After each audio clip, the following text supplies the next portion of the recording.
Welcome everyone to Legion Gaming. I'm your host Donnie, and as always, I'm joined by my co-host Ducia. Hello, everyone. Ducey, how are you on another, as I always say, fanciful Saturday afternoon on which we are recording? I'm doing pretty good. It's nice to have a day off after a long, hard 2 weeks of work, and it's also nice that the weather has changed. Yeah, I just like having days off from work, and the more I get, the better, which is not as frequent as it should be these days. Yeah. But, we'll keep dreaming for that 4-day work week someday. It's a good time. For today's episode 81, we're going to be covering a game that's pretty significant in a lot of ways, I would say. It's Resident Evil 4. We're going to be covering both the original game and the remake that is one of the best remakes ever. Spoiler. Although I don't think that's much of a spoiler if you played it before. My brain is kind of itching, though, because we're going out of order now. But at the same time, I've told myself we already did Code Veronica, too. So this is a good time for this. We did Code Veronica, and like I was saying, if we were going by sort of a tradition, this would be 2027. And that's pretty far out there because we intended for this to be released on the same day that Resident Evil 9 is coming out. So as you're hearing this... Which is today. Hopefully you'll be hearing this as you're playing the game, or you're hearing this on the way to get the game. I don't know. Whatever you're doing, but Resident Evil Requiem looks really, really good. I'm very much excited for it. I've been excited since they announced it and everything that's been leading up to it. And I thought it'd be fun to cover another Resident Evil game. And this one is not directly related to Resident Evil 9 necessarily, but it is somewhat in parallel because Leon has a significant role in this game, obviously, and he does in Resident Evil 9 as well. So it'll be a fun episode because this game is, I would say, a pretty historical game in many respects, and remake, even though it's newer, I have a feeling that's going to be sort of a benchmark for remakes in a lot of respects as well. We should have done an anthology of Leon because he's been in a lot of the series. 2, 4, Gaiden, 6. What else? Maybe Operation Raccoon City. I think it was a character in there, but that's obviously non-canon, and that game was really not good. It's not Umbrella Corps bad, but it's well, I don't want to say it's close because Umbrella Corps is pretty bad. No, but he's been at the forefront for a lot of games now. It's surprising too because Chris and Jill were a couple of the originals, and we haven't actually been able to play as them for a long time. Yeah, we'll talk more about that, but really it's weird because you're right, because Capcom didn't anchor Jill and Chris as much, and then what they ended up doing with a lot of those characters is they ended up being like supporting characters in future games. So it's like Jill wasn't even in a game till 5's DLC, I think. Yeah, I can recall, and Chris was in Code Veronica. But then after that, he was in, he didn't appear till 5. So it's weird. Like Leon has kind of taken the spotlight in a lot of respects, despite being a character in 2. So it's an interesting sort of journey for Leon and really the series itself, because much like the first game, this game really sort of established its own genre, despite being still survival horror in some respects. I also like how this whole series of Resident Evil, like when it first released, it was a little bit in the future. Like the game took place in 98, the game came out in 96. Mm-hmm. Now they're pretty much the same year as they release, and the characters are keeping up with that. So Leon is now, older and still kicking ass. He's got a lot of gray because I think Requiem takes place pretty recently as well. Mm-hmm. And he's definitely his age. Like he definitely looks more seasoned, as we'll call it, more mature. And it's like us. Yeah, we've aged with them. Maybe not as gracefully in some respects, but 9 looks really good because it kind of has the two dynamics of the two characters. So Grace, she is the daughter of one of the characters in Outbreak, which is kind of amazing that they even bothered with that. Oh, that's where she's coming from. Yeah, and then Leon, he's different. He has a different gameplay twist where Grace is more traditional Resident Evil, and Leon is more, we'll call modern Resident Evil with the more action-oriented gameplay. Definitely the Leon from the Resident Evil 4 remake. Yeah. So it'd be a fun time to talk about Resident Evil 4 because it's still a pretty timeless game. If you do want to reach out to us, you can let us know whatever you want via email. I like saying via a lot because it feels very 90s to me, at legiongamingpod@gmail.com. And I post a lot of my collections, videos, all kinds of random stuff, whatever stuff that kind of seems kind of cool at the time. And you can find us on Instagram at Legion Gaming Podcast. So a lot of fun stuff there. Before we get to everything Resident Evil 4, though, Ducey, what have you been playing lately? I was, trying to remember, trying to think about it. There were a lot of days there where I was so dead from work that I wasn't picking up a game at all. But after our last episode about the Game Boy Advance, I did get back into some of the Game Boy Advance games on Switch Online, mainly the Mario Advance series. So I was playing Mario Advance 1, which You're was playing new old Mario. Yeah, which was Mario 2. And then I played a lot of Mario Advance 4, which is Mario 3, if you're keeping track. Yeah, but those are always fun. And then one day I had a day off and it was just pouring rain all day, so I wanted some like comfort gaming. And I've also been watching Fallout Season 2 with my wife, and it gave me the itch to get back into one of the games. So I just got right back into Fallout 4 as I put 8 or 9 days into it of gameplay time. And there's really not much more for me to do, but I keep finding stuff because I'll go online and I'll look up maps that have everything already found. And then I look at my map and I see, oh, I've missed that little marker. I'm going to go there and see what it is. And then I end up opening up these little side stories that they don't have official like objectives or anything, but they are something that you can do from start to finish and get even more loot. And yeah, that just Fallout 4 always kills time for me. I'll blink and suddenly like 2.5 hours have passed. And I'm like, whoops. Yeah.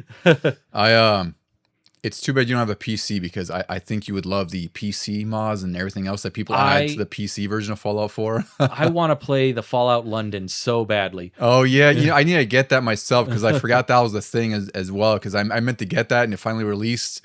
I should track that down actually, because I do have Fallout 4 installed on PC, because I'm very curious about that.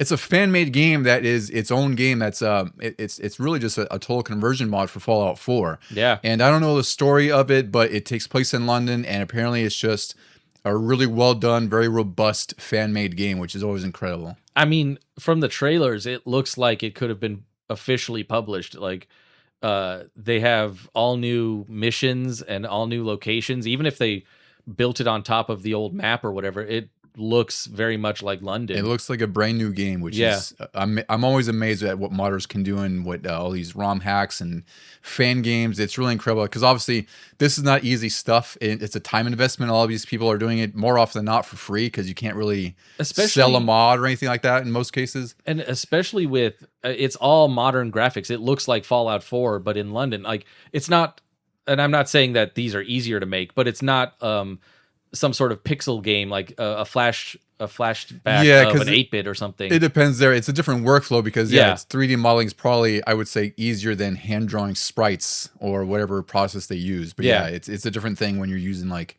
mod tools and everything else as they've done. And they've done so much with, I'm sure there's like plenty of voice work, and there's all new lines to say and all new missions to give. So it's like crazy what they would do. That's my thing. It's just, I always look at how the production of that goes, and I don't know the ins and outs of it, but I just trying to imagine all the logistics and coordinating and, like, you know, having essentially sort of a full development team, independent of anything, trying to coordinate voice work, voice actors, and all the things that happen. It's really impressive. So I do have to check that out myself. Yeah. Yep. I also, the last thing I've been playing kind of off and on too is fits with what we're about to talk about, and it's the Resident Evil 8 New Game Plus. It's probably the first game since Resident Evil 4 Remake that I've wanted to go back into and just play all through it again with all the stuff I already unlocked in the first round. And then I went back and I played some Resident Evil 4 to prepare for today's episode, and I was like, oh no, I kind of like Resident Evil 8 better. That's surprising, actually. Yeah. Well, it's there are two different games, plus the Resident Evil 4 Remake is still based on a 2005 game too, right? So that's what I was noticing. I'm like, it's definitely a lot easier to pick up and play than the original, but it is still kind of slow and clunky, like classic Resident Evils have always been. I'm sure I'd feel the same way if I went back into Resident Evil 2 Remake, even though that was an amazing remake compared to the original. It's gonna have some issues compared to how smooth 7 and 8 ended up being. Yeah, and I think that a lot of that comes down to the fact that one, they're remakes, so they have a foundation. Whereas 7 and 8, while obviously inspired by older Resident Evil games, they're brand new. So they have their own sort of design principles and aesthetics and mechanics that are unique to them, but also still Resident Evil in their own ways. And I think having it first person sort of lightened things up. That changes a lot as well. That's a drastic change on its own. Yeah. Going from third person to third person in this game, even with the addition of the third person modes, obviously. Yep. Did Resident Evil 7 have a third person mode, or did they not? It was only 8 that had that, right? That's what I thought. Yeah. They never went back and changed that. Yeah. For what I've been playing, let's see. I was playing Neo 3. That came out at the beginning of February, and I've always enjoyed the Neo series, even though they get really effing hard, as you saw me play Doozy. It looks so fun, and I know I would get so frustrated right away. Yeah, like you saw me die a couple times at that boss, and it was one of the earlier bosses, obviously. And I finally beat him. I was chugging through because it is sort of. It's more of an open world game in this instance. The previous games were more mission based, so it's like, you go through a mission, usually like a big open area, but this is more open world-ish. And I was cruising through, and I got to what's called the Crucible area, these are probably more like the earlier games' missions, where there are these confined areas, but they're still pretty massive.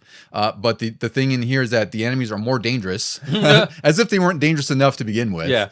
And I got to the first boss in the Crucible, who's like this big.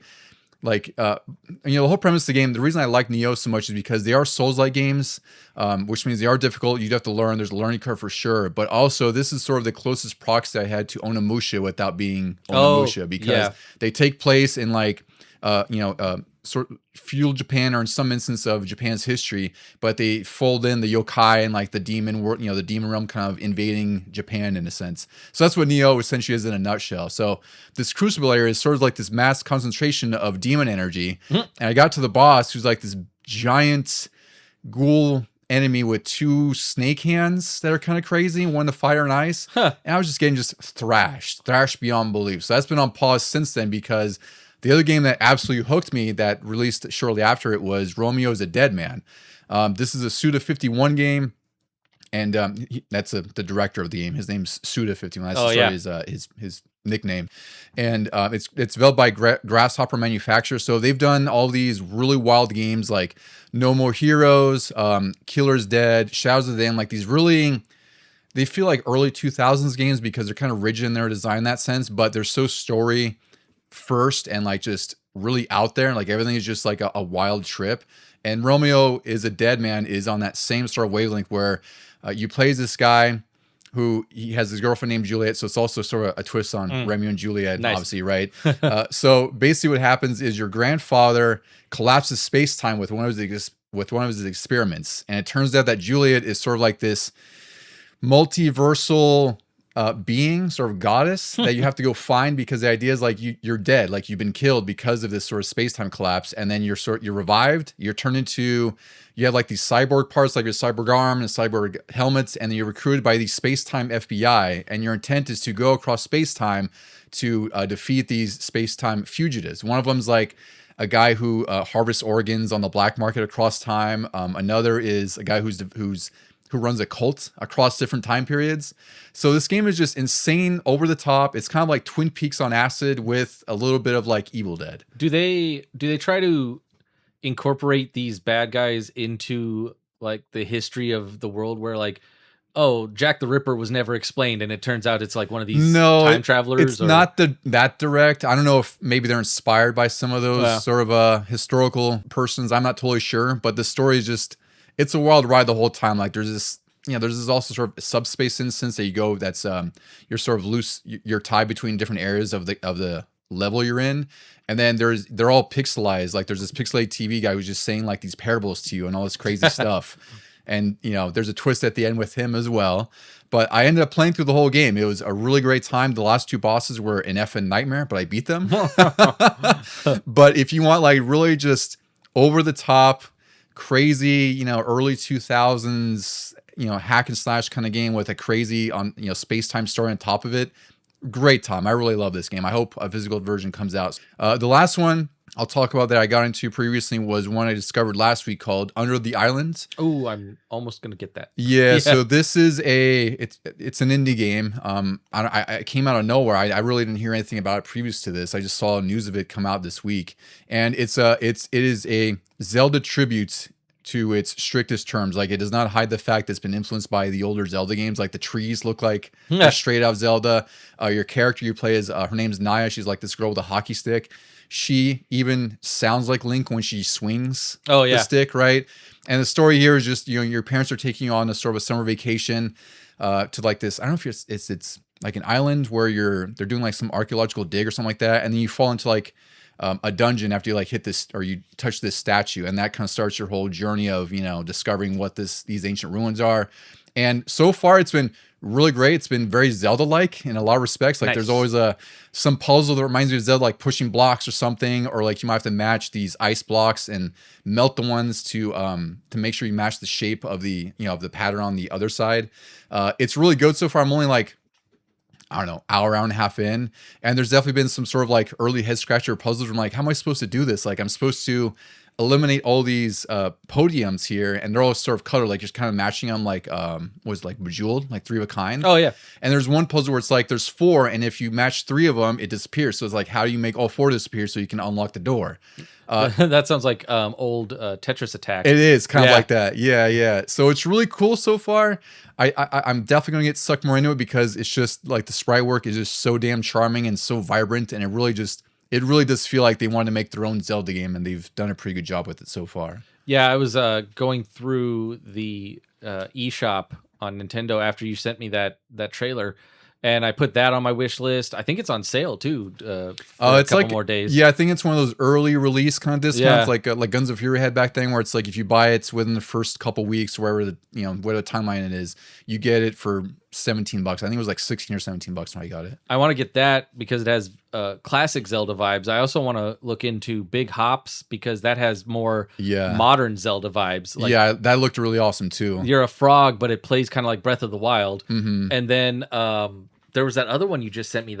It's like Star Fox, but roguelike. Oh, I forgot what the hell it's called. It's something. Fur Squadron EX or something like that. Yeah, it's that's also very much inspired by Star Fox, and it is a roguelike, which we've talked about this before. Like everything's a roguelike now, everything's a Souls-like, like everything's a like kind of thing. And for me, it just depends on the genre. Like Absalom is one of my favorite roguelikes because it's a beat 'em up roguelike. And I have a feeling with Star Fox, like we were talking about that one game, Skyforce Reloaded, where that's a shoot 'em up, and it is a roguelike where it's like you just go through the levels over and over to collect medals and upgrade your stats so you can progress further. And I think that's great because I always kind of liken that to an arcade experience where, you're pumping quarters into it, but technically you're also kind of learning everything as you're going along. So that's what I hope this Star Fox kind of game is like. Yeah, the great thing about Skyforce is unlike a roguelike, every level is always the same and all the enemies come at you the same. That's true. Like like a regular shmup. They're static. There's no randomization of the levels. Yeah, that's helpful. Once you memorize that, you can get better combos and better bonuses and then get more points to buy upgrades and stuff, which I'm hoping kind of this is what this fur game is like, because Star Fox, I think I told you, like, this makes sense that it could be a roguelike because Star Fox was such a quick play that you ended up playing a lot of the early levels over and over and over again. Yeah, especially to get the other pathways and everything. Yeah. Like it wasn't a roguelike by tradition just because it wasn't like difficult and you didn't have persistent stats, but it was replayable in that same sense where it's like you would go to explore more pathways or different, you make your own pathways too. Like you didn't have to stick to the hard route the whole time. Yeah, no, you could like find the little secrets, fly through the arches and stuff like that. So I always thought like if I'm already doing that with this game multiple times over, why not also be able to upgrade my ship and make the early parts a little easier and then keep going to different new routes? Yeah. I'm probably going to pick that up soon. I know it's on Switch and PC and basically everything. Under the Island, I think it's also on Switch, PC, and essentially everything as well. I just got on Switch because that just... those kind of like 2D games are just perfect for Switch. Like I tend to get the more powerhouse heavy games on the consoles or PC. Yeah. Everything that I feel like is like a good portable experience like that I get, and yeah, I think it'll be a good time. I think that's also like under $20 as well for that. I think it's called First Squadron. I should really look it up because I'm assuming it's something like that. Yeah. I can't remember. But I imagine it's not expensive, but I mean, it's great. Like that's what I really love about gaming now. It's like people could be very critical about how there's not enough games, this and that, but it's like sometimes I feel like those people are the ones who are playing these same games every year that are always charting, right? It's always like Call of Duty, the 2K games, Madden. Fortnite, Madden, right? And it's like there's a ton of great stuff coming out. You might have to dig for it, but there's a lot of great indie games out. There's a lot of just great games out. Sometimes you have to seek out because not everything's gonna be advertised that way. Like I found this just someone posted, I was like, hey, you should check this out because it's a great Zelda-like kind of game. Well, that's how I found Big Hops. Some people were playing it and then making little quick clips on Instagram, I think, about it. Also, somehow we both were recommended that Formula Legends game that I'm interested in getting because it's like Formula One, but it's the cars are like cartoony and everything, but it seems like it's very in depth. And then also releasing at the time of this episode's release is finally the Disney Afternoon Collection on Switch. Yeah, there's that, which came with 2 exclusive games. I found out that they are not going to Xbox or anything else, right? So I definitely have to get it on Switch. You definitely have to get on Switch. It includes Goof Troop and Bonkers, which we were always hoping for Goof Troop. Yep. But Bonkers is an interesting addition because I know those games weren't terribly great. They were just fine, I think, at best. Yeah, I feel like it was like a little bit more modern Tiny Toons or Animaniacs or something. Yeah. It's probably on that same level, but not not on the same level of quality is what it is. Yeah. And also, since we're talking about more releases on the 27th, because there's Resident Evil 9 Requiem, there's Disney Afternoon Collections, there's also 2 bigger ones that just were announced and are pre-orderable. It's the Pokemon Leaf Green and Fire Red. That's crazy Switch. that is coming out all of a sudden. And they're $20 each, which I can see being a discussion point because of course the thing is like I can emulate these. If you want to buy a cart, that's like $100 minimum. If you want an original cart, right? At the same time, it's like if you want these on your Switch, $20 to have these games. Okay, whatever. Like they're going to sell no matter what. That's the thing is Pokemon's going to sell. It's a freaking steal compared to like 120 for the original cards. Yeah. So I'm just going to get them just because like I do have, I've emulated them before, obviously, but I do like to have the Pokemon games just to have, especially with that because a lot of Pokemon games are usually hard for me to get into or stick to because they're just so slow or what have you. Like ZA, I fell off of that pretty hard after like 15 hours of just like going in a straight line and like being, all these stupid side quests, like come back here, do this. I just wanted something that was like OG, and I'm really glad that Leaf Green is coming because that is Gen 1 and that's what we grew up with and that's what I have the strongest affinity for. They some people do make a good point that it's about time they start upping the Gen 2 stuff like Gold and Silver. Yeah, because I totally missed that boat, unfortunately. Yeah. I agree. Yeah, and I think those carts are at least a little bit more inexpensive comparatively, the Game Boy Color ones, but then also those remakes that are on DS that are supposed to be really good, those are insanely expensive. So those are like, you're never going to play those on you could play them on a Switch, but Nintendo has put a lot of effort to change those like they did with the like Castlevania did with the DS collection games. Yeah. It's not ideal. It works for the dual screen stuff, but I don't know if Nintendo's going to go through that effort for Heart Gold and Heart Silver. Well, I wonder how much like you used the second screen in the Heart Gold and Heart Silver. Because I'm not sure because I feel like look it up. Other than was it Dawn of Sorrow with the drawing, you didn't use the second screen too much in the other ones. No, and Castlevania. And Heart Gold, maybe they have something where you could pick your Pokemon or deploy them or choose moves. Soon, I have to look it up. Frankly. That's my assumption at least. Yeah. All right, Juicy. Well, I think it's time to talk about some Resident Evil 4.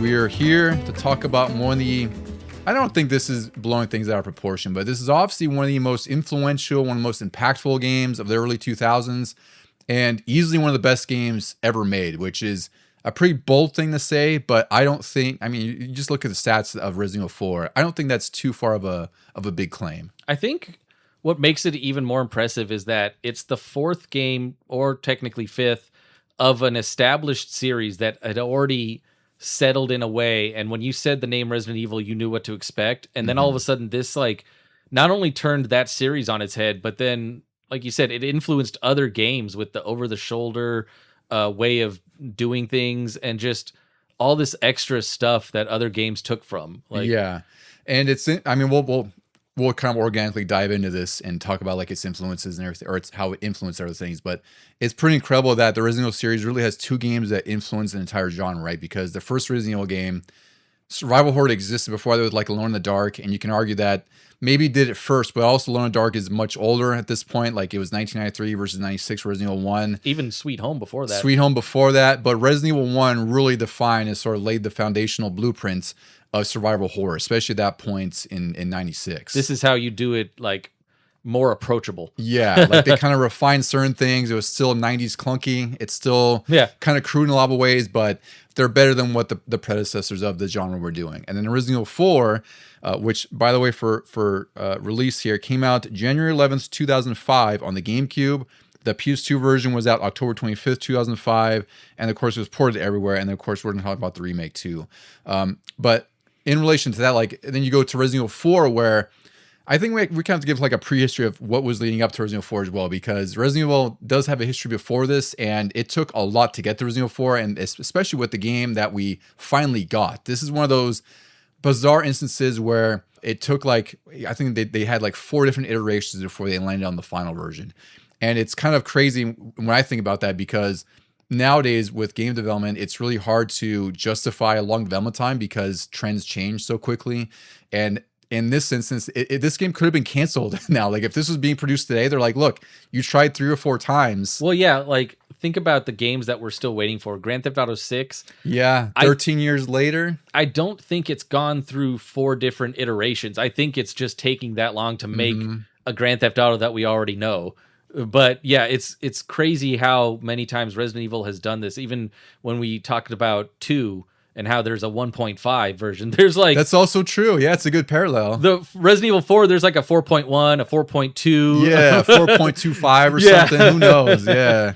So we should kind of give a little bit of history of leading up to 4, because Resident Evil obviously was an established series before this. So previous to 4 was Resident Evil 3, which came out in 1999. So just as far as the difference in time there's... September 1999 was Resident Evil 3, and then we didn't get Resident Evil 4 till January 2005. And in between that time, they released a whole bunch of different games. So in between Resident Evil 3 and 4, there was about 9 different games between 1999 and 2005. I did not fully realize that all of these came out before 4. Like, I knew obviously some of them, but like we'll talk about Outbreak and stuff. I thought that was a little bit after, a little later, or maybe the same month or something. Yeah, but I think that's the thing, is because we'll go through the list here real quick too. But I think that kind of gives more context to why it needed to be reinvented, right? Because just like, and Capcom's probably, I don't want to say the most guilty of it, but Capcom games, Capcom series usually have that feedback, especially in reviews and just fans in general, where Capcom releases multiple games in a series, and then it's like they do really, really well. And then it does get to a point where popularity starts to wane. Like Mega Man did the same thing, where it's like they did 6 Mega Man on Nintendo, and like, oh, we're tired of this, reinvent it. There's Mega Man X. They did that 3 times on SNES, X4, X5, X6, X7, X8. We're tired of Mega Man, right? So Capcom knows how to produce really good games, and they do sequels really, really well. But just like with anything else, it gets to a point where fans and people just want something new and different, because in most instances, you're kind of retreading the same ground, which isn't a bad thing, but it sure can be when there's like 8 or 9 games in the series and they feel like they were in 2002, or excuse me, with Resident Evil 2 or 3. I think the even closer tie to Resident Evil is Street Fighter. Yeah. Because Resident Evil, like Resident Evil 1 and 2, I can't remember if 3 did this that much. They had so many different versions, like Director's Cut, DualShock Director's Cut. The Code Veronica had the original and then Code Veronica X. And, you know, Street Fighter, we talked about in our episode, Street Fighter 2 especially, had so many year after year. And then finally you get like a Street Fighter Alpha or even a Street Fighter EX. Yeah, that was like, you get those weird spin-offs or... Yeah, other games that are related to the series and maybe not canon, but it was just something different that they thought would catch on in some way. A lot of instances they didn't. Yeah.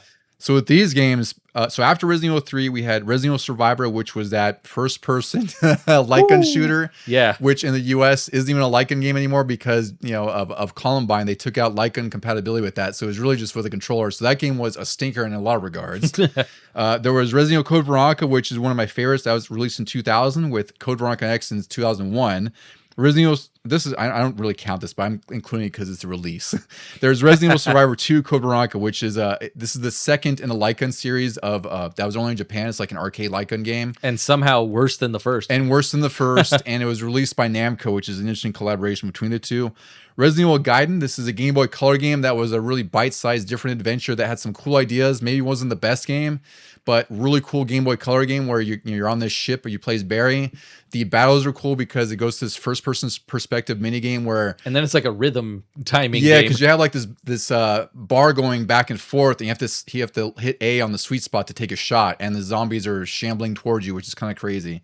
Really great game. Very, very expensive to find now, unfortunately. And there's no other way to play it unless you do emulation or buy the cart, which I think the cart's probably around $200 or $300 right now, and the complete copy is around $700 or $800. My brother just found his box, which very much delighted him because it's an expensive box. I thought at least it was still in the like hundreds. No, I think I'm pretty sure it's in the 300-ish range from what I saw last, because it's just been climbing over the years.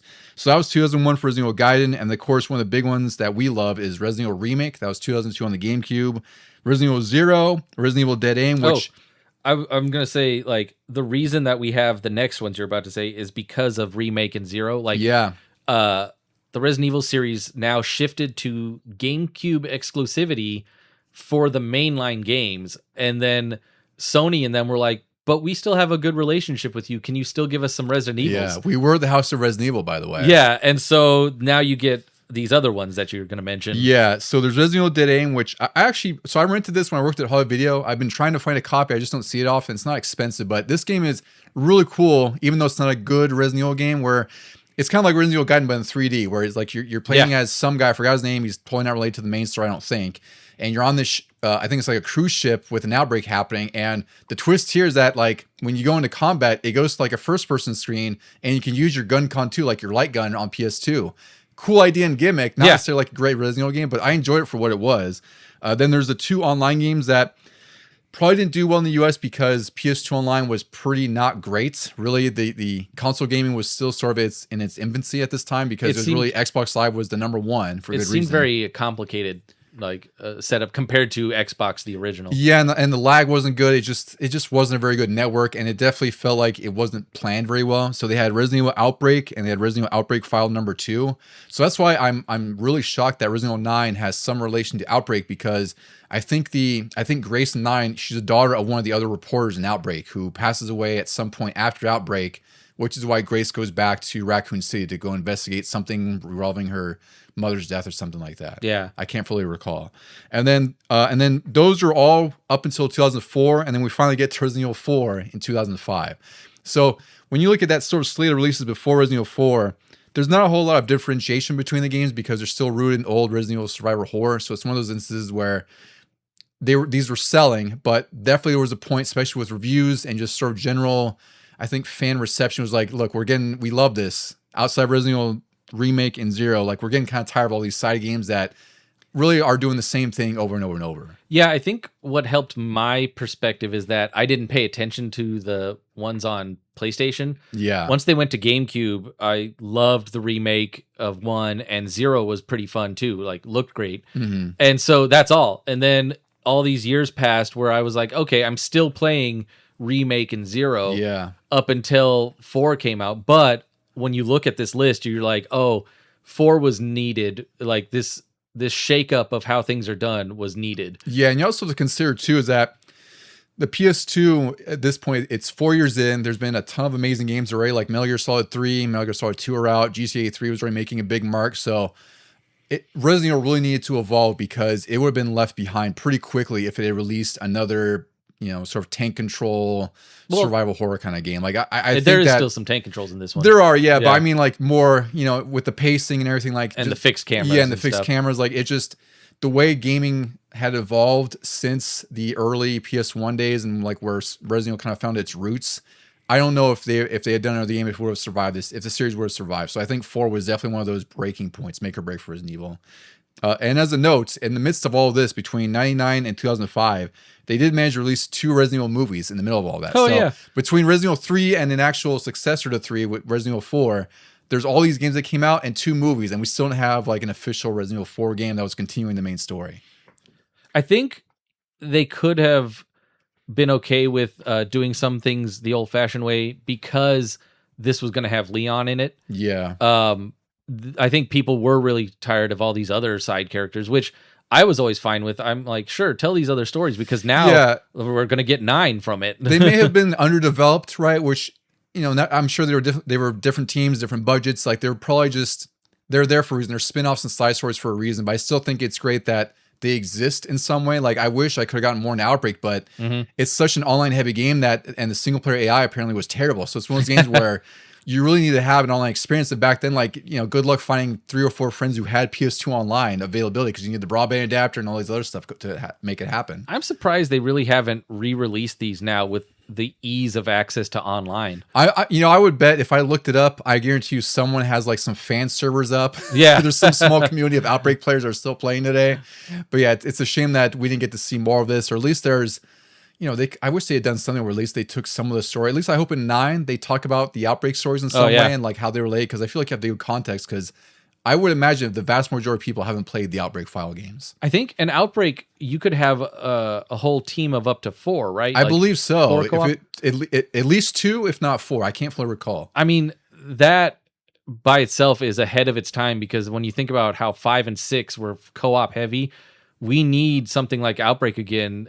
And then like you, me, and Vito could get in on a game and do these Outbreaks files. If only, yeah. And now there's kind of I don't want to say lost time, but they're close. Yeah. So that was the prehistory of Resident Evil 4. So if that gave you more context as to why it needed to be reinvented, that's really why. So Resident Evil 4's development started on the PS2 in 1999. And we'll talk about these different versions because there's really 4 different versions that are scrapped for different reasons. The very first version I'll talk about actually evolved into its own series, which is pretty incredible. We covered it in episode 71, Devil May Cry, but the original version was directed by Hideki Kamiya. It became Devil May Cry because Shinji Mikami, who was the creator of the series, he considered the design to be way too different than what it was. And we covered a lot of that in Devil May Cry because it is pretty incredible. That's like its own story where that was Resident Evil 4. That was the plan. And then they're like, this is way too different. Like we said, we want to do something different. This is like the polar opposite of the gamut here. It's like it's full-on action game with a little bit of a goth look to it, and became its own another one of my favorite series, frankly, because of how good the whole game, each game was after that. And then when you look at 4, the middle section, the second act is still at a castle, so they were like, you know what, keep the castle. Yeah, we like some of these ideas. Yeah.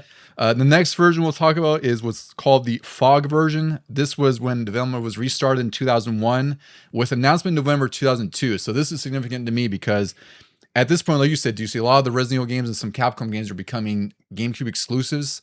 I imagine some sort of partnership where Nintendo's like, look, we'll market this, we'll pay so much money for this, we'll subsidize some of the development costs. And there was a point, I remember this very vividly when this was announced, there was the Capcom 5. This was a set of games that were going to be exclusive to GameCube. This was an agreement with Nintendo because Nintendo was struggling with the GameCube sales.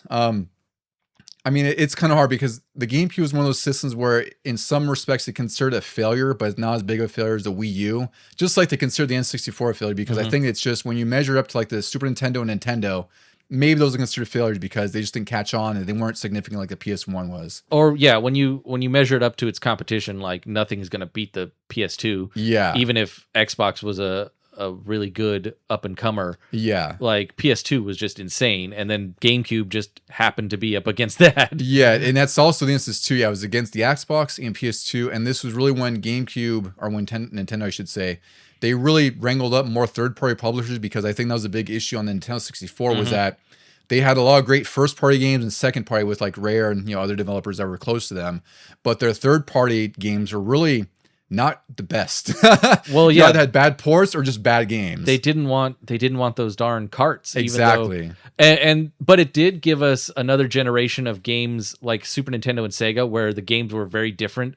First one that comes to mind is The World Is Not Enough, and how we loved the N64 version, and that was a definite third party. Yeah. Actually, it was Eurocom, which was kind of doing a lot for Nintendo anyway with Duke Nukem and stuff. Yeah, they were, I don't know if they were a port studio or what, but they were, developing original games. Like, they were definitely a good partner for Nintendo because there were a lot of Eurocon games on there. And I think, like, Claim's a good partner with them with, like, Turok and that series. Yeah. So it's just, Nintendo was really trying to catch up to third-party games, or third-party developers because they knew like PS1 and PS2 was thriving with third party. Like Sony didn't necessarily have their own, you know, they had like Ape Escape and some like Crash Bandicoot, some games like that, but their third party support is really what also made them more successful. So this agreement with Capcom was really like a big step because you have Capcom, who's one of the biggest publishers and developers ever, and you're saying we're going to have 5 games exclusive to the GameCube to help boost sales, which did not ultimately do that, unfortunately. Yeah. But you know, it was these games are still pretty great in my eyes. So the games that they announced for this were PN03, which is Project Number 3. Do you remember playing this game, Ducey? I never played it. I remember seeing the box a lot. Yeah, I rented this. I liked it. It's just I didn't realize it was Capcom. Yeah, it's a sci-fi action shooter. It's not the best game. Like, it's really just kind of average at best. Like, it's not, you know, doesn't do anything that really is amazing. Really, the big notable thing about this character is like her character design. Like, she's really just like this fluid. Of course, they made her like early 2000s sexy character kind of thing, right? Beautiful Joe, another GameCube favorite of mine. That was eventually ported to PS2 with Dante was a bonus character in there. Oh yeah. Dead Phoenix, which is a shoot 'em up that was canceled, which sucks because I was actually looking forward to that game. Resident Evil 4 was one of the Capcom 5, and then a final one, which I mentioned a little bit earlier, tangentially to Romeo's the Dead Man, Killer 7. That was a totally unique game that was originally only on the GameCube. So all these games were supposed to be exclusives, and Beautiful Joe, Resident Evil 4, and Killer 7 all got ports to PS2 at some points. And in this version, the Fog version of Resident Evil 4, getting back to that, Leon explores Umbrella's headquarters in like a castle-like setting, which again is transfers to the final game in some respect. That would be cool. Yeah, and RE2's story writer, Noboru Sugimura, we talked a lot about him in our Resident Evil 2 episode. He worked on the story that included Leon becoming infected with a progenitor virus that gave power to his left hand specifically. Very, very specific there. And there's also a female lead in there that was not Ashley. It was some other character that they had planned on including. And there's also going to be some sort of first-person section that was planned, which I think, which game did we talk about that was Resident Evil 2 where they talked about having first-person back then, or was Resident Evil 2 supposed to be first person? Was that one of the ideas they pitched before getting to 2? Oh, I think yeah. it was something like that, right? Yeah, even before 1.5, they were like, what if we did this? And they were like, that's are you right. crazy? Yeah, Like, so again, it's interesting that they were trying to do that again at some points in the series, and it won't happen until Biohazard 7 came out, which was, what, 2016, 2017? Yeah, well, I mean, it did happen with Survivor, but that's true too. Not well. Yeah. Not well. That if anything, that probably when they did Survivor, probably told them, all right, we shouldn't do this. Yeah, stop trying. Yeah. So there's the Hookman version. This might be the most known version or the most shown version, I would say. This is one I recall seeing back then. This was shown at E3 2003. It was titled Mabaroshi no Biohazard 4, which is called the Phantom Biohazard 4. This version takes place in a haunted house where Leon's infected by some sort of disease. And this also has a heavy emphasis on paranormal ghosts and living dolls, which you could see in the trailer. Like I remember seeing like it was very atmospheric. Like they had a lot of blue coloring, which is weird, like blue color grading. You'd see like these ghosts flying around, and like you see the curtains, you know, blowing in the wind and everything, and like lightning. Like it was very just forcefully spooky in a lot of ways. Like they try to make this like a haunted house kind of thing. I'm kind of glad they never went in that direction, because even though there's in Resident Evil 4 the remake, maybe in the original, there's those suits of armor that come out at you, and then in Resident Evil 8 there's the dolls that are going crazy on you, but there's always like this weird physical explanation for it, like there's some sort of parasite or something that's infecting all these things. Like to go over into the paranormal realm would be, I feel like, just a different game or a different series. I feel like it'd be very different, and I think that might have been trendy at the time. I'm trying to think of when, like, you remember when like The Ring came out, Ju-on, and that's all true. those supernatural horror movies that were kind of a big thing in the early 2000s. I feel like that may have had some influence. Of course, they were in Japan, which they might have seen this stuff first and foremost there. They were always making games and movies like that. What Yeah. was that one with it had ghosts and you only had a camera? Fatal Frame. Yeah, Yeah. That's actually what I thought about when I was reading about this version too and seeing it back then. It's like it's like Fatal Frame. Like there's ghosts, except they were capturing on a camera. Yeah. And also with this game, they were emphasizing illusions and hallucinations, so much so that Eternal Darkness. Yeah, Eternal Darkness, and so much so that Leon was apparently going to be able to, like, you know, you could see enemies and you think they'd be attacking you. You could, like, you know, hit them, shoot at them, whatever, and it turns out they weren't there. Oh, which, you know, like waste you said, of ammo. Yeah, but that's how I say it. It's like, I don't know if that's really a cool idea. Like, Yeah. that feels like they just annoy the shit out of me more than anything, you know? Yep. And this also includes some features that would eventually carry over to the final game, like QTEs, the QuickTime events, and the over-the-shoulder view, and like the laser sight. And also, dialogue choices were planned for this version, but they never came to be because this version was eventually scrapped, of course. Choices like it could affect the story? It didn't really have any context from what I read on there. It could be something like that where it's like, yeah, you might choose. It's like Resident Evil 3 Nemesis, where maybe you choose one path when you get like an item here, or, might change something there. So I imagine that's something where I'm sure that was inspired Resident Evil 3's little dialogue system, and they thought we could reuse it, and this version would never came to be. I like, though, that they keep going through all these different versions, and then they take a little bit here and a little bit there. It's not like they completely scrapped it. Yeah. They're like, wait, that's kind of a good idea. It's really, I think, at the end of this, when we get to the end of this whole sort of background to the final game, I think this is one of those instances where you could really learn from the fact that, like, there's gonna be a lot of times where you might create something, you might have an idea, and you're gonna go through multiple iterations. And sometimes you won't take all the ideas, you won't leave all of them off the table, but there are some things that you kind of take from your previous versions to add to the final one to make it better. So it's just an incredible story because we don't really get this much in depth for certain development histories, because more often than not, it's like it's scrapped and it's canceled in some way. Yeah. They were persistent. They needed Resident Evil 4 to come out at some point. The last version we'll talk about before the final version here is called the hallucination version. There's not much media available for this one where I could see as far as like screenshots or videos. One of RE3's scenario writers wanted to make RE4 even more scary than the previous games, so that just is always sort of like underscoring what you want to do there. It's like, we didn't make this the scariest thing imaginable, because I think that's the thing Resident Evil did try to do, is every game they did try to level up the scares and like the tension, and I think that's one of the signatures of it as well, because that's what made them so successful. So I think that's one thing that they're always trying to beat themselves or top themselves with. But then it's a balancing scale, and starting with 4, they start to tip the scale the wrong way, and then you see it in 5 and 6, where it's like not really scary anymore. It's just action horror. It's just full on action movie horror stuff. Yeah, absolutely. Yeah. So the original idea for the hallucination version was inspired by a 2002 supernatural horror movie called Lost Souls. I'm not familiar with this movie. I don't remember it. It had Winona Ryder, and I forgot the other lead in there. But the quote from, I think it's one of the producers of the, or maybe there was a director. They said that, let's see, where the main character suddenly finds herself in a derelict building with a killer on the loose. An arranged version of this eventually turned into Hookman. So the idea is like, it's not so combat heavy. I think you're just being pursued for the most part. That is very interesting, considering modern Resident Evils now, with the 2 remake, Nemesis, the Baker father in 7, Lady Dimitrescu. Like, all of a sudden they were like, hey, you know how to make things scary? Have somebody constantly stalking you. Yes. Yes. Much like Nemesis, Mr. X, but now they're more human-like. So they're arguably even more dangerous because they're humans. Yeah. And in this version, Leon is infiltrating Spencer Castle, and he finds a young girl in a lab. And this is the weirdest thing to me, is they befriend a BOW dog, a biohazard weapon dog. I don't know how that works. I don't know what their thoughts were. I just thought this was very, very bizarre. Zombies did return in this, in a later iteration of this version, but development costs and other things were happening, and they just decided that it wasn't going to happen. And this is where Shinji Mikami stepped in and said, like, all right, we got to like redo this. And that's when he took over the directing duties, because I should say with each of these versions previous to this, it was a different director, a different producer. So wow. At this point, Mikami comes in, he's like, look, like, we've tried this 4 times. We got one good game out, but we got Devil May Cry, which I don't know if it was out at this time. Probably was by the time they were working on these different developed versions. But we really got to make a Resident Evil 4 at this point, because it's getting, what is this? Will be 3-4 years down the line, because development started in 99 and they restarted 2001 and so on and so on.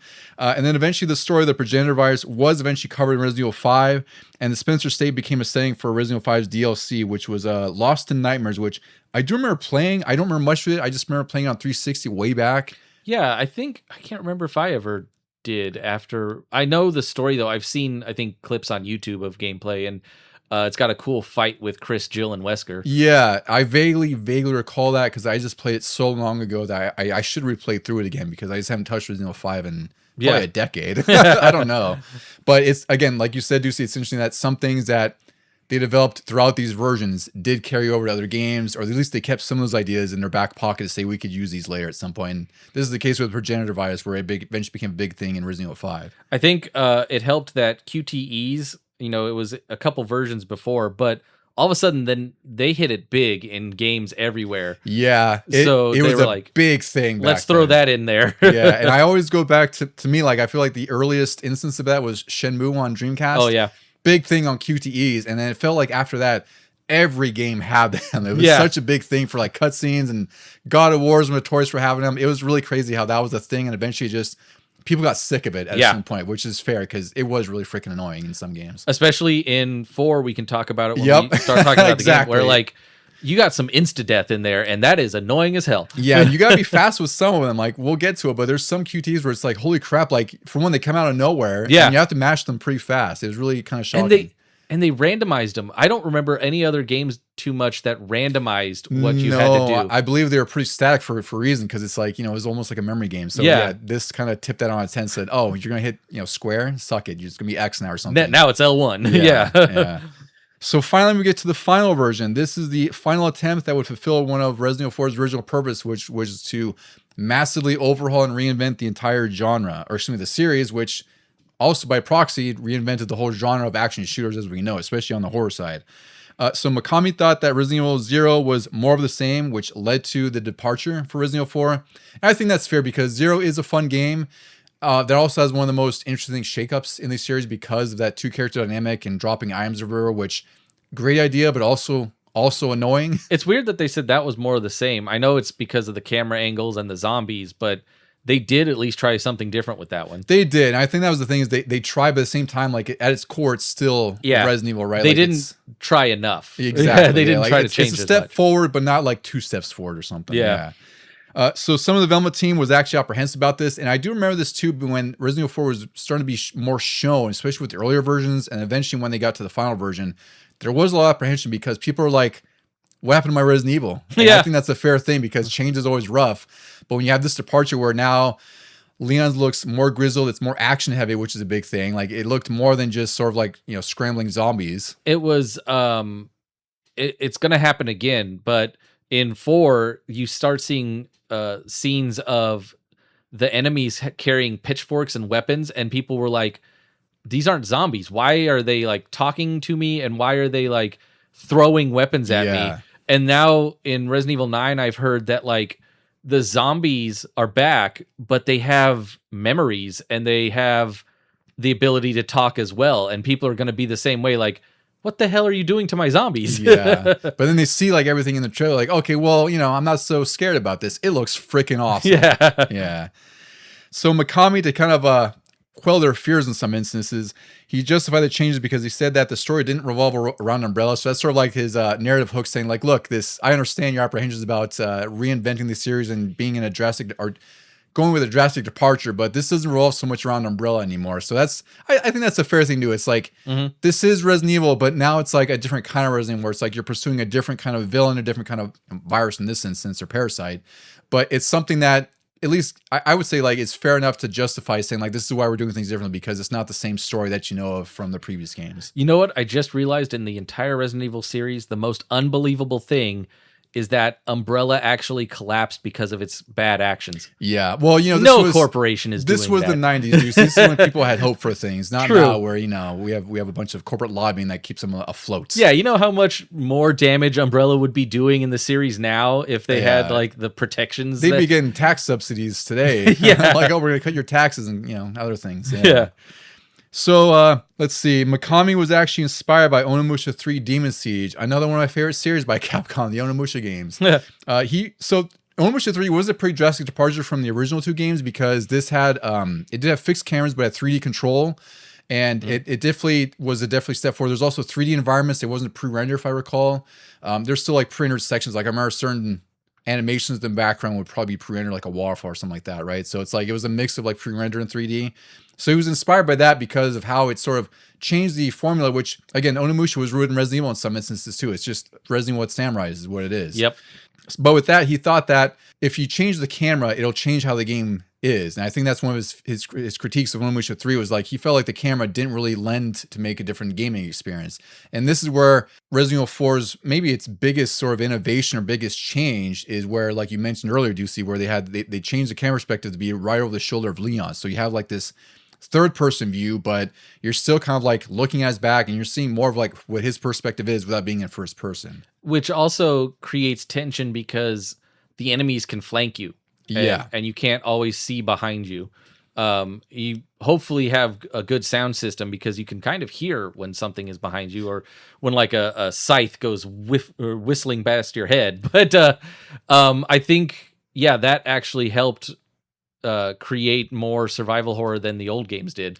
It did. And I think, again, when you kind of round up all the changes they did for this game, as far as like it being more action oriented, like you have way more ammo, way more guns, and you also have the perspective change. You also have the laser sight, which is a big thing because now you can kind of literally pinpoint where you're shooting, even though it's like still kind of shaky because, you're Leon and you're not. At this point, when we get to the story, it's only a few years removed from everything that happened in Raccoon City. So it's like he's not quite the grizzled veteran in 9. Yeah. So he still is sort of that perspective where it's like he's still relatively new. He's been put in this secret government program, essentially. Like he's been forced into it. And now you're in Spain trying to find the president's daughter.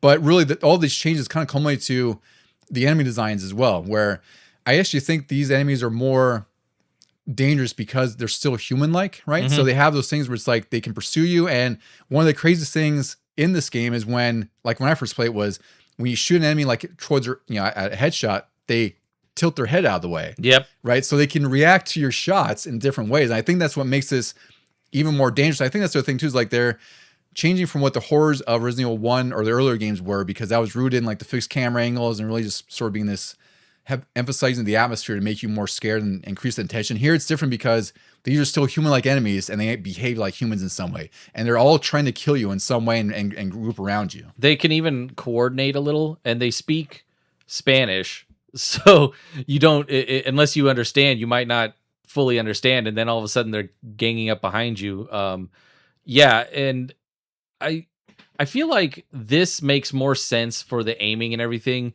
I didn't like the Resident Evil 2 remake when it came to aiming because the zombies shambled almost too much. And I know when you shoot one, obviously there's going to be some impact and movement there, but like this makes more sense. These guys see you pointing a gun at them and they're like, I don't want to be shot. Let me duck.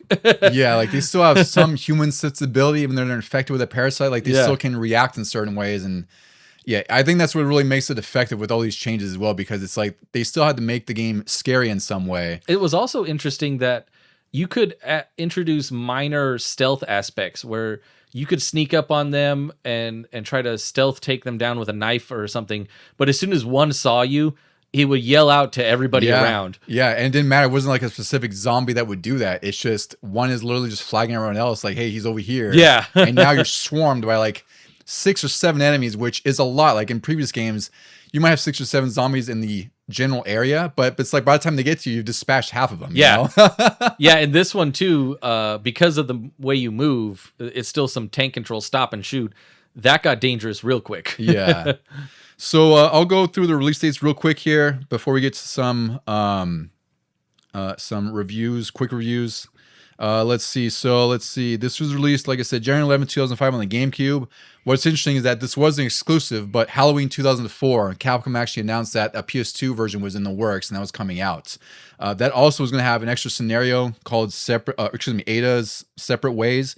And this was added by the PS2 porting team. They just were like, I guess they had extra time and they're like, hey, like, can we do this? And then Mikami was on board with it and they gave Ada her whole scenario, which I thought was really cool. I never played the original Separate Ways, but I liked it in the remake. It felt kind of like classic Resident Evil 2, where you're seeing the same story from a different perspective. That's exactly why I loved this, because it intersected with Leon's campaign, and there's also some instances where you see like the zapping system too, where you see certain events that are happening parallel to Leon's. Like when you in the beginning with the church bell, you find out in Separate Ways that Ada is the one who rang the church bell if you don't do the sniper trick, which is great because that question isn't brought up when you play it organically. It's like, oh, the church bell, is that someone like, this is like a cult. Is someone over there like ringing the bell? Like, it's church time. Oh, they were looking at their watch like, oh, it's time. Yeah, and you find out that you've been helped by someone this whole time, which you find out later in the game. But I thought that was really incredible that they intersected that way. There's also like 2 or 3 other times before she finally reveals herself to Leon that she was helping him. It's really great. Yeah. It's pretty brilliant when you look at it in retrospect that they folded this in after the fact. Yeah. Yeah.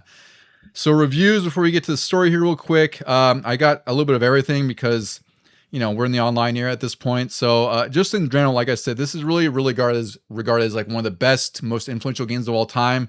The Metacritic score for the original is at 96 out of 100, which is really insane because a lot of games, I don't know what the average would be, right? But it's like to get 96 out of 100, it's pretty damn hard. That is very high. That's Holy like crap. Zelda level, right? It's pretty incredible.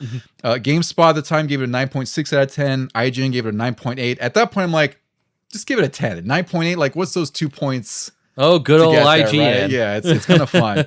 Nintendo Power reviewed it, issue 189, March 2005. All 5 reviews gave it 5 stars.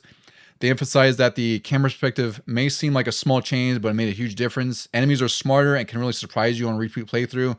They said it's fast, frightening, and nearing perfection, which 100% agree there. GamePro reviewed it, issue 198, March 2005. One sad thing I noticed is GamePro doesn't have the faces anymore. You know how those, like the scale was 1 to 5, and they had like those different excited faces. Apparently it was gone by 2005, which kind of made me sad. But they get graphics 4.5, sound 4.5, control 4, fun factor 4.5. That seems weirdly low. It does. For GamePro, especially. for the graphics. Like this is one of the best looking GameCube games ever. It still is. I mean, if you go back to it now, like it's kind of muddy and gritty, but at the time, this was a pretty stellar looking game. I think it even looked better than the PS2 version that came out later. Yeah, the PS2 port was still really good, but it definitely had some concessions. Like I think, it was a little bit more blurry, I think, or the anti-aliasing was off, and I think some of the colors weren't as good either. Like it wasn't a bad port, it was just a little bit more noticeable. The GameCube one was better. But GamePro loved all the changes from the graphics that they said that raised the bar, which again, it's interesting they gave it a 4.5, which again, it's only half a point from a 5, but at that point, like, just give it a 5. Yeah, it's a 4.5 raises the bar? Yeah. They thought the deadlier enemies, traps, and new backgrounds were all really great. Small issues they pointed out were, this is like really minute stuff. This is not a big deal, but they pointed stuff out like you can't reload while moving, which I do really sucks. Like that's rectified in the remake, obviously, because it's just not the norm anymore. Yeah. But it did suck that like you had to stop, pose, reload. It's like they still wanted to hold on to very tiny things from the original Resident Evils. Because you're tense. Like the only option, and that's the other thing they point out too, is like you can't go in the menu and reload either. So it's not, you can't cheap out that way. So you're standing there with reloading, which again, the whole point is to raise the attention that you're being pursued by people who are very human-like, right? EGM reviewed it, issue 189, March 2005. They gave it a 10, 9.5, and a 10. All 3 reviewers were blown away by the graphics, the brilliantly designed enemies, and how it streamlined and fixed a lot of the series' flaws, like the camera control and enemy AI, and inventory management. They thought the graphics were, they compared it favorably to Metal Gear Solid 3 and Ninja Gaiden, which I think, those are 2 really good benchmarks for the time. Metal Gear Solid 3 and especially Ninja Gaiden on the Xbox were truly like some of the best looking games on consoles at that time. And they also said that it's one of the best experiences you'll ever have, and it'll blow your expectations away. So I think that's the thing. Like we talked about Metroid Prime, how that was, people were kind of apprehensive before that came out for the shift to first person, and Resident Evil 4 maybe wasn't as cautious because people were like, it still is Resident Evil in a lot of regards, but some people were still kind of like, I don't know if I'm going to like this because it's not Resident Evil. And EGM saying like, no, play it, forget all your expectations. It's going to blow everything away. I think what helped get those expectation remarks is that it came out on GameCube, supposedly exclusive at first. Yeah. Whereas if it had come out originally on PS2 and Xbox, they might have been like, oh yeah, this is a cool change for Resident Evil, and that's about it. But like when you say it's GameCube and Nintendo, your expectations get like very like weighted. And you're more skeptical, I would say. You'd be more skeptical than if it wasn't announced on the other consoles. And so it's almost kind of rude to say your expectations are going to be blown away. It's like, well, you shouldn't have doubted Nintendo in the first place. Well, you shouldn't doubt Capcom in a lot of regards too. I think. Yeah. I don't know how many bad Capcom games were out at this time, but they had a reasonably good track record for the most part. I mean, just by this time alone, like they had Onimusha and Devil May Cry, 2 big series. And probably other things I'm forgetting that off the top of my head or whatever, but Capcom's Capcom. Yeah. They're not, maybe after this is when people weren't trusting with like 5 and 6, but I'd say up until this point, you didn't have to distrust Capcom too much.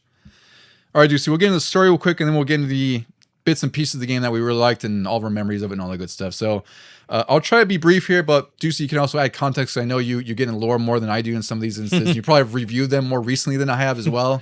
But the story in here is that Leon is sent on a mission to rescue the president's daughter, Ashley Graham, from a cult in Europe.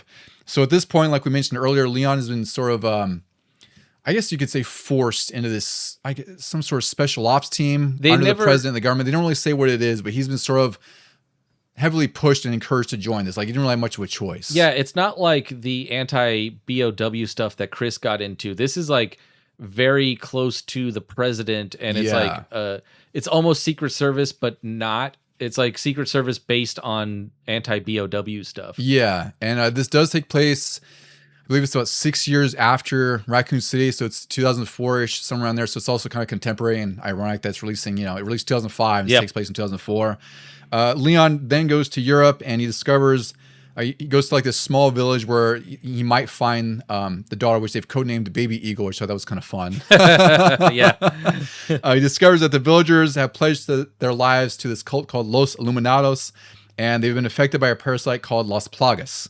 So very different than the G virus and T virus, and this is it's a parasite, so a lot different. And now, like I've been hammering in earlier in this episode, these are more human-like enemies. They're not shambling zombies or slow plodding around. They're, zombies are really just trying to feast and eat and satiate their hunger. These people are just essentially just mad people. Like, they're just driven by madness in this parasite that kind of controls everything they're doing. And the leader of this cult, Osmond Sadler, he's actually injected Ashley with a parasite to manipulate her into injecting the president with the same parasite, so eventually he can take over the world. So it's this crazy, insane story to sort of infect the president of the U.S. so that he eventually could take over the world. It's weird that he really has no ties to Umbrella, that he's just like out to get the world on his own. Yeah, he's just some mad and cultist. like Umbrella and Wesker are probably sitting off to the side going, "Hey, that's our thing. What are you doing?" Yeah. But what I don't think they say in this, and I've heard from other like reports and files and stuff, is that the Las Plagas is kind of how they started research on Nemesis, because it's in Europe and it's in Spain, and like you'll notice that these creatures, as you're shooting them, they have these crazy tentacles and stuff. Yeah, some can sprout them. Yeah, and so you'll notice that also Nemesis has that, and Lisa Trevor in the Resident Evil remake, she has those like wormy tentacle things too when you shoot her a certain way. And this was all based on, this is how they tied Resident Evil 4 back into the original trilogy. Yeah, and also you can kind of see those shades in Nemesis too, where he's controlled by Umbrella, and that's how this parasite is really that same sort of thought where Sadler wants to be able to control these people who are infected. It's almost like a hive mind, and he's controlling them in some way. Yeah, he's got some sort of alpha parasite in him. Yeah, that still has power over all these other baby ones. Yeah, and in addition to this too, so Ashley's getting infected. Leon does get infected pretty early in the game as well, so he's kind of dealing with that in the midst of all this. And then Ada appears throughout the game, and she helps Leon while also trying to take a sample of Las Plagas because she's working for some company, which we later find out is, of course, Wesker. He's the other narrative continuity thread that they fold into this, where it's like is he working for Umbrella in here too? No, he's on his own now. He's like, screw you, Umbrella. I'm trying to... He's basically Sadler in a different way. He wants to take over the world for himself. And he's had his own experience with viruses and Umbrella before, so it's like he knows. I guess he has a better idea of how to harvest or make use of this parasite. I don't know. He's collecting all the different viruses from the games, like Thanos and the Stones. Like he's got a T virus sample. He's got a G virus sample. He's got the Code Veronica sample. I think he's got a piece of Nemesis. Like, he's just over here like, oh, now I want these little... He's probably got like a little room in his house full of just like these bioorganic weapons. He gets the Las Plagas from 4. He gets that black goo stuff from 5. He's just over there mixing it all together. He's got a cauldron of disease, apparently. Yeah. There's a point where Leon eventually makes it to a research island to look for Ashley. And then you find Krauser. He's introduced. He's this character that was part of Leon's intensive training for this organization that he works for. He was really put through the ropes, which is where Leon kind of gets his grizzled veteran kind of mentality, where he's more hardened now. He's not out of the police academy on his first rookie year. He's now like a grizzled veteran. Krauser is working with Sadler, essentially. And at this point, it's revealed that he sort of orchestrated the kidnapping of Ashley to bring her here and to sort of get Sadler in a point where he can facilitate his plan to take over the world. But also, I think he's like working for Wesker too. Like, it's weird. He's like a double agent, sleeper agent kind of character in here. And then Ada's like, why'd you get me when you got him too? Like, Yeah. what's going on? And then you get to a point where you battle Krauser, he's killed, and then Leon and Ashley do remove the Plagas virus parasite, from their bodies. And at this point, Leon kills Sadler with Ada's help, and then at the last minute, Ada, takes the sample to take it to her, to Wesker, essentially. And at this point, she escapes by helicopter, and this is where you leave on a jet ski with Ashley to escape the island.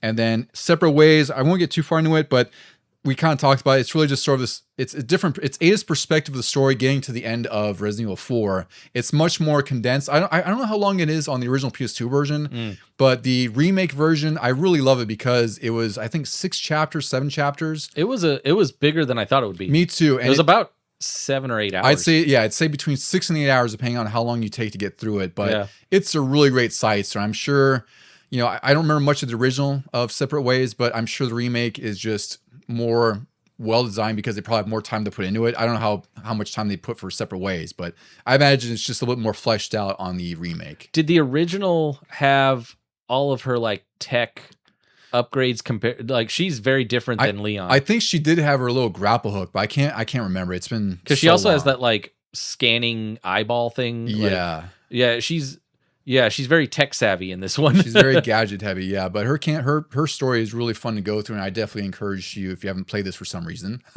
go through on the remake because it's definitely worth playing. It does get a little more context to some of the things happening in Resident Evil 4 and Leon's campaign, and it really just makes it a more well-rounded adventure overall, I would say. All right, Ducey. So let's talk about the game finally, I guess. How do you remember when you first got this back in the day? Like, how did you feel about it? Because I will say one fun thing about this too is this is one of those weird GameCube games that was 2 discs because the GameCube. Oh, I forgot about that. Yeah, the GameCube had smaller capacity with those mini discs. So this was a 2-disc beefy adventure.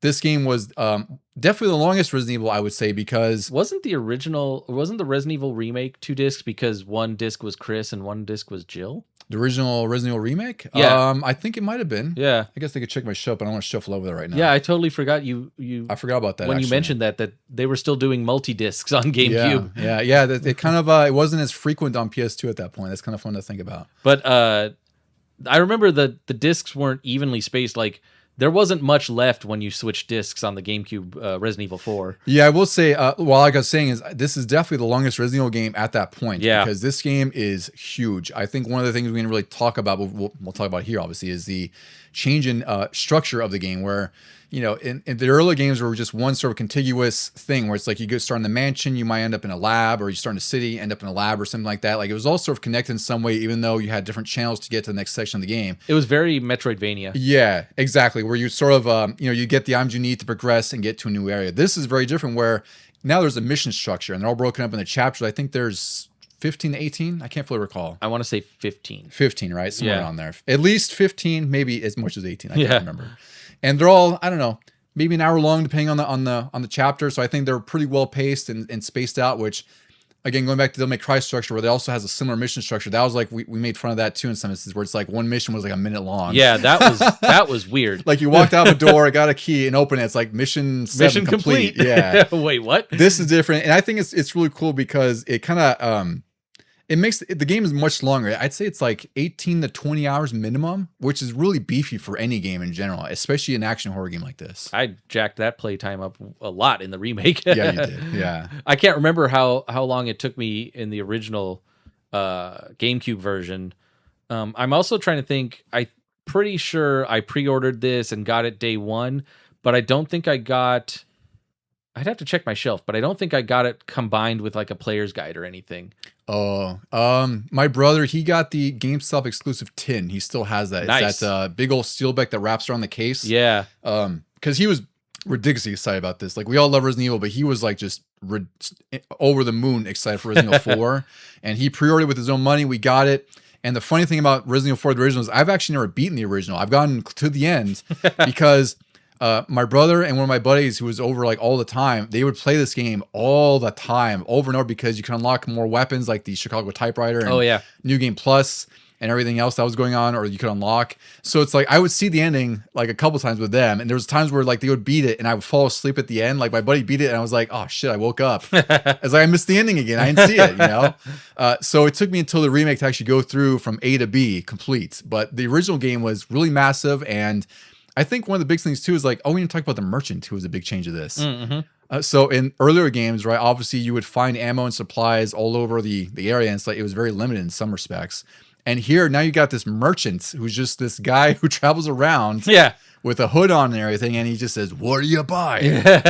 And I think that was one of the big changes for me to get used to too. Is like now you could upgrade your weapons, which wasn't a thing in Resident Evil necessarily. Like you get small upgrades, but this is like sort of a persistent upgrade where it's like you could upgrade your handgun to its maximum power, have better aim, stuff like that. Quicker reload speed. Yeah. Which in hindsight is kind of odd that like any gun would have a quicker reload speed when that should be based on the human. But That's also true, actually. But did they have the crafting system in the original, or did that come in the remake? I can't remember if they had the ammo crafting stuff. I can't fully recall. I want to say they did. I don't know. I do remember they had the herb combinations still. Yeah, that was a standard. That's like a Resident Evil staple. The difference in this one though is you could give yourself more health.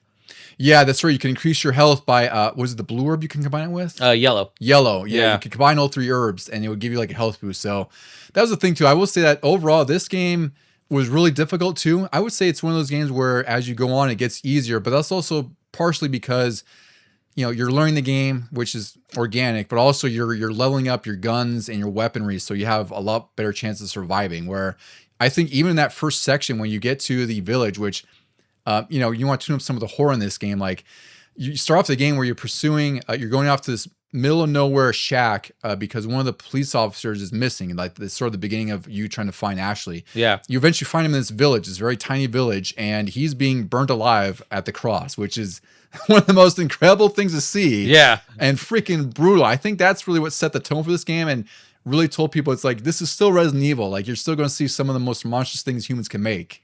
What also sets the tone is that this triggers an event, like once you get seen, this triggers an event, a timed event where they're just constantly coming at you throughout the village. You have to run through all these different houses, climb up on roofs, and then you hear the chainsaw start. Yeah. And you're like, what in the hell is that? Because this is like, Nemesis was a big step forward in Resident Evil 3, where he was going to chase you around from screen to screen. You hadn't seen anything like that before. Now, the chainsaw guy is like kind of a basic enemy, but will kill you in one hit. He can if he gets close, and that's one of the most brutal scenes as well. It's one of the more brutal death scenes in this game, because that's one thing this game does do with certain enemies. Like they have it's almost like a cutscene. Like if you get caught, and you're almost dead, like there's something brutal that happens to Leon. In this instance, there's this crazy cutscene of the chainsaw guy just sawing through Leon basically in half. It's really brutal, and like there's blood on the screen and everything. It's really insane. Like, of course, my brother's just like smiling. He's like, yeah, this is great. Just laughing as it's happening. Yeah. One of the challenges I will say about the early game too, that also makes it a little bit more difficult, but again, it wasn't necessarily something you could pick out at the time, but you couldn't move while shooting. So whenever you had to shoot anything, you had to stop in position, which was, took a little bit of a moment to kind of get an aiming position. And then you could aim your laser sight at the enemies. And now they could react more drastically to being shot like in the legs or the arms, because also in this game Leon has melee, which is a big thing. It won't get you out of every situation, but if you want to conserve ammo, sometimes it does kill an enemy instantly if you manage to shoot them in the leg and do like a German suplex or something on them. You can shoot one in the leg and hobble him, and then roundhouse kick, and if it's a group, you just kicked like 3 guys down. Yeah. And then you run some more. And I think going back to this village area, I think this is also a great, I'm always I always have what's the word I'm looking for? Like I'm always more receptive to games that have like this open area that kind of like sort of draws the line in the sense saying like, this is what the game's going to be like. Yeah. And I think that village is another example of showing you what this game is going to be like later on. It's just saying it's going to sort of subvert all your expectations of Resident Evil. And now you have enemies that are grouping up to kill you. And also with this game, what this section also does organically is that you're forced to run away, but you're also like passively exploring, because it's like now you can put like credenzas in front of windows. You can knock ladders down so they can't climb up after you. You're putting obstacles in the way to try to like put some distance between you. You actually get the shotgun pretty early if you're paying attention. Yeah, and because that's just on the wall. So that's the thing too, is like in the midst of you being chased, you're also scrambling to see like what I can use, what's available, like whether it's ammo, health, or you find the shotgun. And like you said, it is a timed event, but if you do manage to survive, you can end this sort of section early if you manage to kill a chainsaw guy and the zombies. There's also a cheat. I'll call it a cheat. Yeah. Was it the original as well? Yeah, it's pretty clever. Yeah, it's really great because we talked about that bell being rung earlier, which is way off in the distance that sort of calls off these cultists. And we find out later in Ada's story that it's her. But if you have the sniper rifle early in the game, which you can usually have by New Game Plus, you can actually aim at that bell tower way off in the distance and hit it, and it dings, and it calls them all off. It's you wouldn't think to do it at the first time you're playing it because you think, oh, that's just a clock tower in the background. Maybe it's like painted scenery. Exactly. Or it could just be like a skybox or something back there. Yeah. Yeah. So it's pretty incredible. But yeah, that first section of the game, I think really kind of underscores the expectations of the rest of the game, where it's like, this is not your typical Resident Evil. This is what you can expect. And that's what happens. I feel like the game just gets more difficult because you're like, holy shit, like I'm more tense now because if that was the beginning, what else am I going to see throughout the rest of this game? I think this game does a really good job, and not all games do this, but it does a really good job of ramping up the difficulty along with you being able to upgrade your weapons to make them stronger. Like, it's cut up into 3 acts, you might say, where you're in the village, then you're in a castle, then you're on that military island. And each time the enemies are basic and yet more advanced. Like when you get to the castle, there's all these cultists in robes and stuff. They kind of act like the villagers. They speak in Spanish still. They shamble towards you. And then you shoot them and a giant worm creature comes out of their head. Yeah. And you're like, oh crap, what is this now? And you have to either shotgun them or flashbangs work really well. And then you get to the third island. And by now you've got like the third version of a pistol, maybe a second version of a shotgun, like a better shotgun.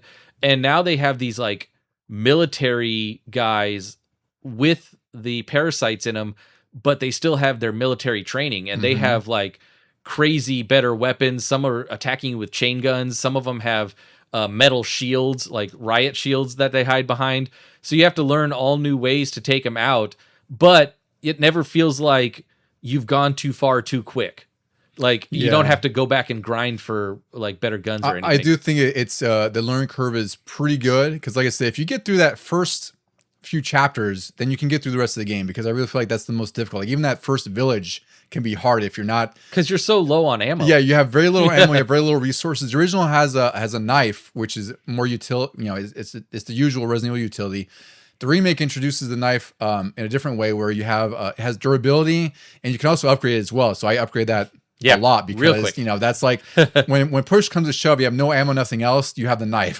So that works. There's also you can, I think in the remake, I can't remember in the first, but you can time it so that you can block attacks, you can parry. Yeah, I don't think parrying was not in the original, so that's as a parry nut. I do love that I can do that. Or like even if they throw an axe, you can technically parry it, and if they attack you, you can parry it out of the way, which gives you a small window to attack, to counterattack. It's not like an instant kill or anything like that. But again, it gives you that one extra bit of survivability that you probably wouldn't have normally. Now, my one gripe is, since I've been playing Resident Evil 8 and then I go back to 4, Resident Evil 8, you're Ethan Winters with a little bit of training, and he has like a regular knife that he found in a house.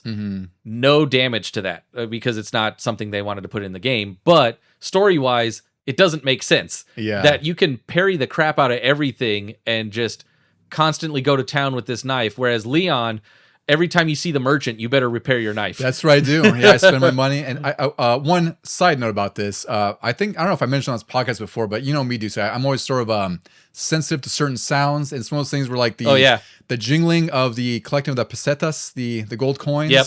I love that sound so much. Like every time you pick one up, it just takes me back to 2005 and some of those earlier games. So I think that's one thing for me. It's like I really love the sound of this game. But yeah, every time I went to that merchant, I was upgrading the knife or replenishing the durability, because that thing was really useful in the remake. Some of the bosses we'll kind of touch on real quick here, because that's another thing that this puts the series on its head, is the boss fights. Like one of the earliest ones is with that I forgot what the hell it's called, in the lake, the lake monster. Oh yeah, is it? It's not a. It's not an alligator, is it? It's like No, it's I want to say it reminds me of like a catfish or something. I don't know what the hell it is, right? It's something like that. it's like But a giant fish type yeah, creature. but that first boss fight again, I think that's one of the first boss fights. Mhm. First big boss fight, I should say, because Chainsaw Guy could be a boss fight, but it's not. Yeah. But one of the first big bosses that really is unlike anything in the other Resident Evil games is that I don't know what you call it, catfish lake boss, lake monster. But you're tied, you're in a little skiva boats. And a little dinghy, there you go, that's a better word for it. And you're being dragged by this monster and you're throwing like these harpoons at it, which is like such an awesome boss fight. And then there's a point where it swings around and it jumps in, you have to nail it in the mouth. So I think that's one thing that this game also does on top of that too, is that it really makes these boss fights really fun to play. They can be difficult, but once you're on the patterns, which again is like sort of a Capcom signature, going back to like Mega Man, they're not so bad and they're really damn fun. Hilarious Easter egg is if you haven't defeated that boss yet, but you're at the dock of the lake and you shoot into the water, instant death. That's right. Yeah, I do remember that. Yeah, there's a lot of instant deaths in this game, especially in the original. We'll talk about the remake in a second here because the remake is, again, it's like one of my favorite remakes ever, and I think it's fair to say it's probably one of the best remakes ever made as well. Yeah. But in the original, there was QTEs almost every other cutscene. Mm-hmm. This isn't a game where you can necessarily put the controller down, at least in the original, because I think that's one of the things too, is like in the old game, like you had your cutscenes that were done in-game and you had your pre-rendered scenes, right? And in this one, there's no real pre-rendered scenes or anything like that as far as in the main game. It's all sort of, all the cutscenes are handled through the in-game stuff. So you just assume like when you see the little black bars come up on top of the bottom of the screen, like you just, hang out and enjoy the cutscene. Yeah. And all of a sudden the game will throw something at you, like a boulder rolling at you, like Indiana Jones style, and you have to mash a button. And in here, you have to be very, very fast. It's really crazy. I feel like this is one of the more difficult QTE games. Yeah. You have to mash a button really fast, and then suddenly it'll switch because Leon at that point is supposed to dive out of the way. Yeah. And like I said before, like sometimes the dive is square button. Like you'll be mashing X and then it goes to square. Sometimes it's both like top trigger buttons. If you've died before and you think, okay, this time it's going to be square and I know it's coming, all of a sudden it's circle. You're like, what the hell? Yeah. And that's something that it would, it did influence a lot of games after the fact. And the QTEs were ramped up to 11 in Resident Evil 6. I mentioned like a couple weeks back, I was playing this with Vito and we got I feel like they were easier in that though. They were, but they were way more frequent. Yeah. And it did cheap stuff for like, like there was one that was really making me laugh when I was playing with Vito where, you have to crank the stick like Mario Party style to lower a bridge, except there's zombies coming up. And there was so much crap going on. There's like a flashbang, explosion. I'm like, and of course the thing is like so slow to crank, right? That you're stopped in the middle of it. But they really, I think at that point, Resident Evil 6 was sort of the breaking point for QTEs because people were just so sick of it because of all the little things you would do, like running from an airplane, QTE. Some zombie attacks you, QTE or something, right? I think also at this point, Telltale was bringing out their games like Walking Dead and stuff, and people were like, you know what? Let's keep the QTEs to those types of games and that type of storytelling. Get it out of my action-packed games. I think they definitely fell out of favor for good reason. And then, other games would take influence from Resident Evil 4, like with the over-the-shoulder stuff, and a lot of the shooting mechanics were taken from it. Like even, Metal Gear Solid 4, if you look at that, like it feels like a Resident Evil 4 because of just how the perspective is with Snake and how he moves and everything, right? So this game did a lot for the future of gaming, and it's really incredible that they did so much at the time with how many iterations it ultimately went through before the final version. Well, I guess we could talk about the remake now, Ducey, because there's not a whole lot different in the remake necessarily. Oh, I was going to talk more about the bosses because... Oh, yeah, go ahead. I feel like this is one of the few times where I remember the bosses more than the rest of the game. Like I'd say that's fair. They're all really memorable. Resident Evil 5, I barely remember any bosses. I think there's this one guy who's on a boat and then suddenly he turns into a giant water monster, I think. I can't remember. Yeah, right? Yeah. And then there's like this big goopy monster in the 5th game. And then I don't remember anything until the Wesker fight at the end. Whereas 4, it's got the giant fish. It's got the giant that like... Oh, El Gigante. Yes. Yeah, I forgot about that. When you knock him down, then a giant parasite comes out of his back, and that triggers a QTE where Leon goes running up the body and then starts stabbing at the thing. Which absolutely looks nuts. But I feel like that's very early 2000s where they had these crazy over-the-top action scenes like that. Where, like he's running on the El Gigante's arm, and then like, he gets up and he's just like hacking away at that parasite. At the bug. And it looks really silly because he's doing it as fast as you can mash. So it just looks like he's going in turbo mode. Yeah. But, you know, great boss fight there. And that's one of the earlier ones too. And then that boss turns into just basically a sub-boss in later areas. Well, don't you fight 2 later on as well, right? So yeah, it gets pretty crazy with those. And that's another thing too, is that I don't know. The largest thing we saw previous to this was probably one of the mutations of like of William or maybe Nemesis, right? But now you have like a literal, like you said, giant troll looking guy. I mean, they tried to make Tyrant in the very first game very imposing. Yeah. And then even Mr. X. And then here comes this giant thing. From a new perspective, you're like, no, this guy takes the cake. Yeah. He's not even the final boss either. Like the earlier ones, yeah. There's also the right-hand man of the main boss. I forgot his name, but he's like 8 foot tall. He's always wearing a trench coat. He's just throwing Leon around in these cutscenes, and then suddenly he turns into like a giant centipede man. Yeah. Well, also I'll go to Ramon. He's one of the harder boss fights in this game, I thought, and he's crazy because he drops like he's like a wallflower mutation. He's really bizarre. Yeah. But what he does too is like you're in this I don't know what you want to call it, like this hallway with these different stairways that cross each other. Kind of a throne room. Yeah, kind of a throne room thing. And then what he does is he has like the sort of like Rain's parasitic goop or something. He reminds me of Poison Ivy in the Arkham series. Yeah, that's I don't think that's too far away because he is kind of like that. He's very plant-like in some instances. Yeah, he's in a thing that opens up and then you have to shoot him and then it closes up again. Yeah, and I think there's also an Easter egg here where if you put, is it a golden egg or one of the rotten eggs or something like that? Golden egg, yeah. Golden egg, like I think that's like an instant kill or damn near instant kill. Because that's the other thing too, is like there are these really weird details in this game that are there that some are helpful and some are just exist. Like there's an instance where you can shoot chickens and collect eggs, which give you health. But in some instances, like Ramon, if you collect a gold egg, you can actually kill a boss with it somehow. And the decision there is that like the gold egg is worth a ton of money at the shop, so you could just sell it and get some good upgrades, or like you said, insta kill. And the original does have some collectibles you get that you could sell, like little gems, different rubies and whatnot. There's also the hanging blue, what they call them. Do they have a medallions? Name? Medallions. They're like blue medallions you find all over the area. Now there's a sound effect I like. I know, I do like that one those. Too. Yeah, I just love the sound in this game. It's so good. Yeah.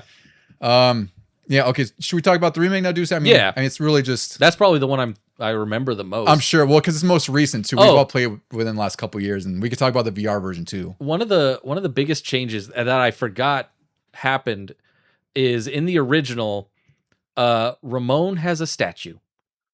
In the original, I don't remember that at all. Yeah. Yeah, he has a statue. This might have been one of the parts you slept through while Bob was playing. It totally could have been. And it was also 20 years ago. That ridiculous thing kind of comes to life, quote unquote. It's just like this big mechanical Zord looking thing. And it starts chasing you down a giant walkway. Another QTE. But I was just thinking here, like, in Resident Evil 5, there's a boulder punch. In Resident Evil 6, there's a giant Tyrannosaurus that mutates from a guy.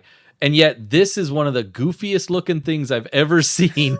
I wonder where that idea came from because, I have to go look that up because I don't remember that running. I feel like that should be something I should remember, though. Running statue? Right? Like, come on. Yeah, it's just chasing you down. They changed it up in the remake where there's still a statue, but it acts kind of like a regular statue, and you're fighting the guys along the gangplanks, like going around it, and occasionally it shoots fire at you, but it never moves. I think people were expecting it to, and then they never do that part. Well, they probably realized, like, this is silly. It is so. It was really so silly. Weird. Because this game, again, overall, like, this is just it's action and it's like a little bit over the top.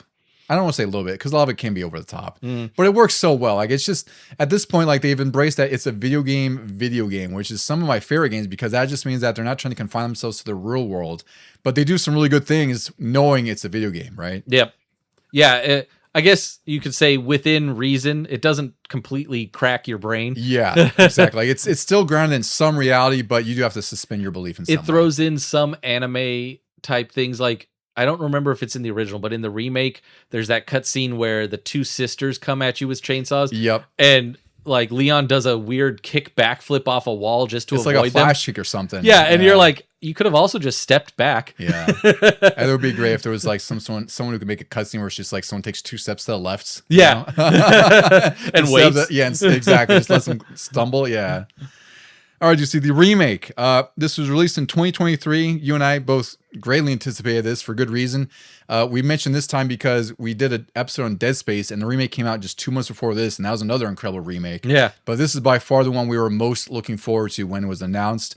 I wasn't going to review too much for this. I'll just give you the Metacritic, which is 93 out of 100, and OpenCritic got a 92 out of 100. So again, like stellar game, over 90 for the remake. It does everything it needs to sort of reinvent the original game while keeping it, I'd say, like 99% the same for the most part. Weirdly, I think it's got lower Metacritics and stuff because of that 1% that was changed. And of course, there's the detractors out there that are like, I don't want it changed. Yeah. It's funny because my brother, it's funny because I tell him, it's like, I think you're just not spending enough time with these games to enjoy them or learn them, because he told us he hated the new controls, which are a big reason why I love the remake, because it's more modern to control. I'm not stepping in place to aim and shoot and then, clunkily, slowly get out of that aiming mode to try to run away. Like, it's just sort of a sensibility of modern gaming now. The way they've updated the enemies, you will die so quick if you do that stop and point and shoot. And I believe they included the classic controls, and once that came in, then he started to enjoy it more. But he was a little bit more critical about the remake because of stuff like that. I'm like, are you kidding me? Yeah. This game objectively controls better. He wants stationary cameras and those pre-rendered backgrounds. I was like, Bob, you can just play the original. I mean, it's been released 3,700 times over the last 20 years, right?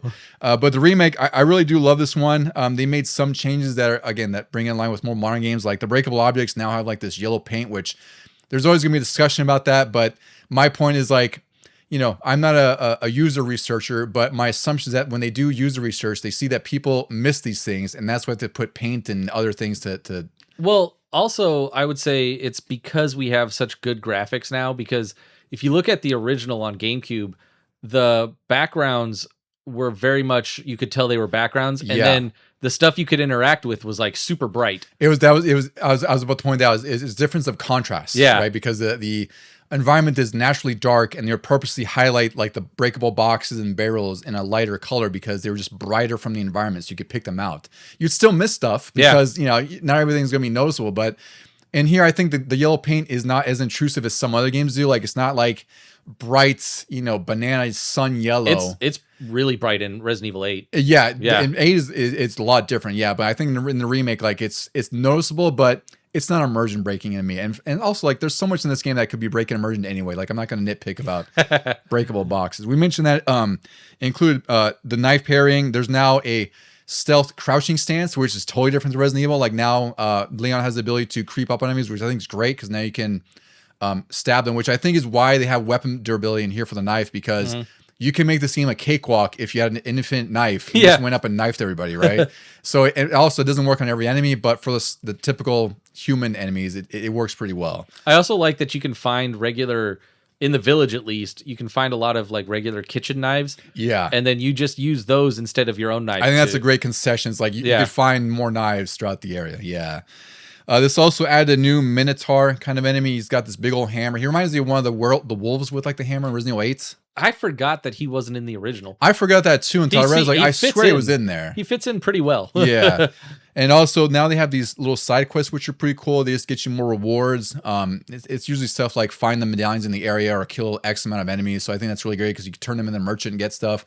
I don't remember. Did the original have the same inlaying of stones? No, I think that's new too. So that's one thing I had more fun with, I thought, with this. Well, I will say it had the inlay, I think. You could combine stones to things. Yeah. It didn't have the depth that this one had, where you... Okay, that's what I thought. Where you can choose the colors and then get multiplier bonuses. Yeah, because the idea here is like you'll find like a crown or something, or like a chalice, and then you can inlay these stones of different shapes and colors. And there's also a guide within the game that says, like, if you match 3 of a kind, or 3 of the same color, or 3 of the same shape, etc., you'll get a bonus because you'll sell these to the merchant, and you'll get way more than if you're selling the crown individually or the gems individually, which I like a lot, because that also makes it to where, if you are looking for everything in the game as far as like little details or trying to explore what you'll find these gems, and also could help you in an inorganic way where you can boost up your gear if you're having trouble with the game, because you're kind of exploring anyway naturally, and you're getting like your gear upgrade in such a way that it makes the game a little bit easier. When I replayed it a couple nights ago, I forgot that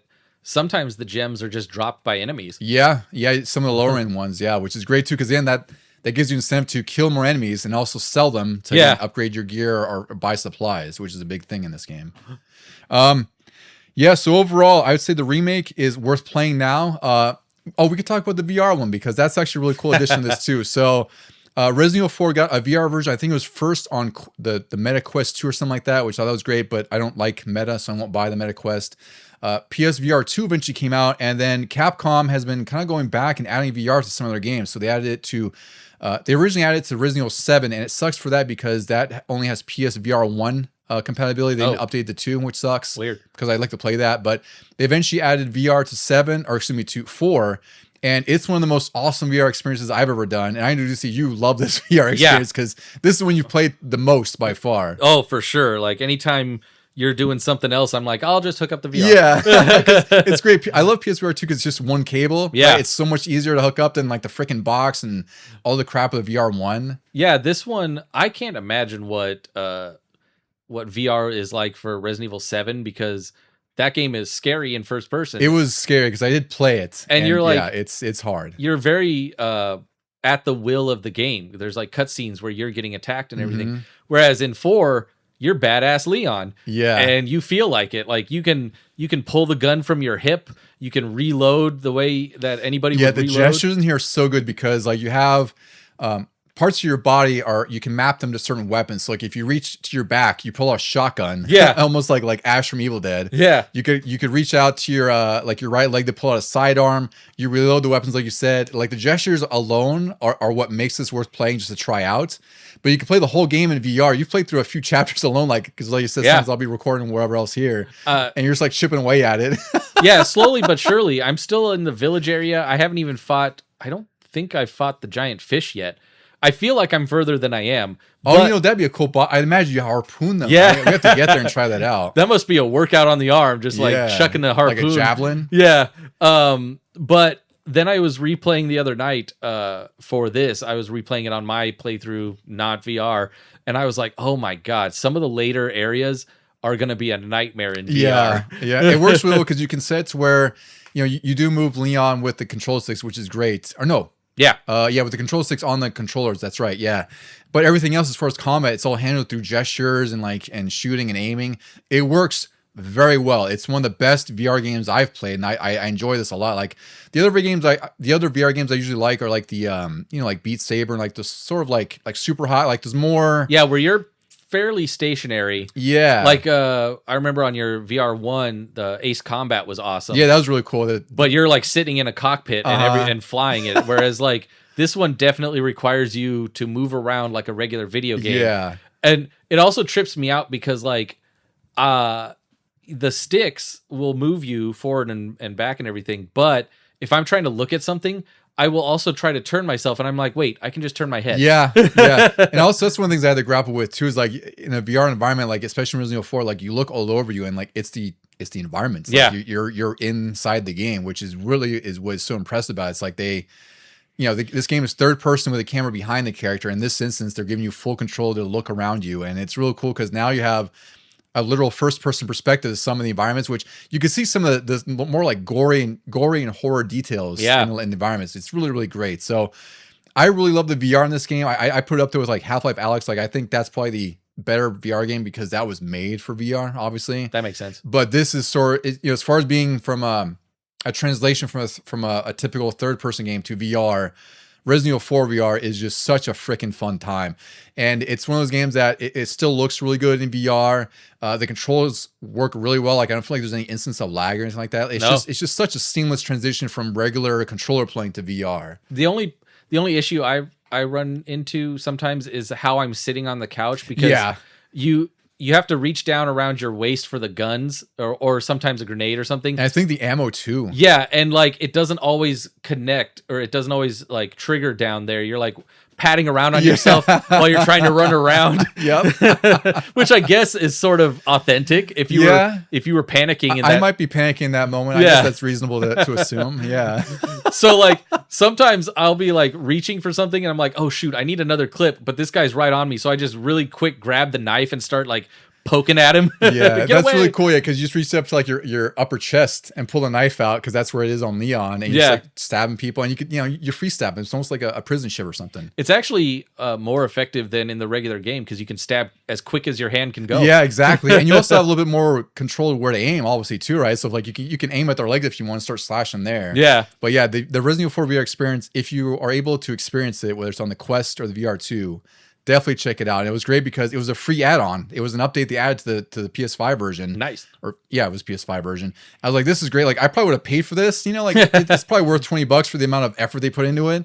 But the fact that it's a free add-on and it's just like an extra mode you could play like, in your playthrough, it's not like a separate game either. Yeah. It's really impressive. It's really worthwhile. So I'd say like if you can, definitely check it out. At least look up some YouTube videos because it's definitely one of the most awesome experiences. I think it fits so well with the arcadey action nature of the game itself too. Yeah, could you imagine if they ever redo like 5 or 6? 5 would be awesome if they have a remake and then they make it VR and then you have 2 Co-op VR. Co-op that VR. Would be awesome, actually. Yeah, you're like reaching out your hand to your buddy to give him ammo and stuff. You gotta drag him backwards or something. Yeah. Violent. Yeah. Oh man, yeah. All right, Ducey.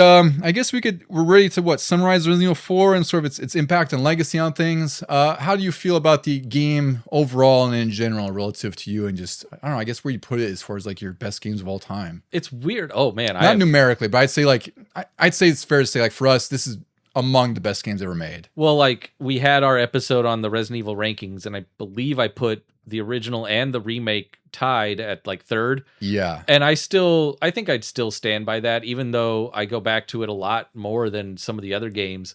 It's just really fun. They did such a good job of like reinventing the series. Even if it turned into 5 and 6 for a little while, like at least it's now gotten us 8. 8 was like the first person version of 4. Yeah. And then 9 looks awesome. Like the Leon in that is the Leon we first experienced in 4.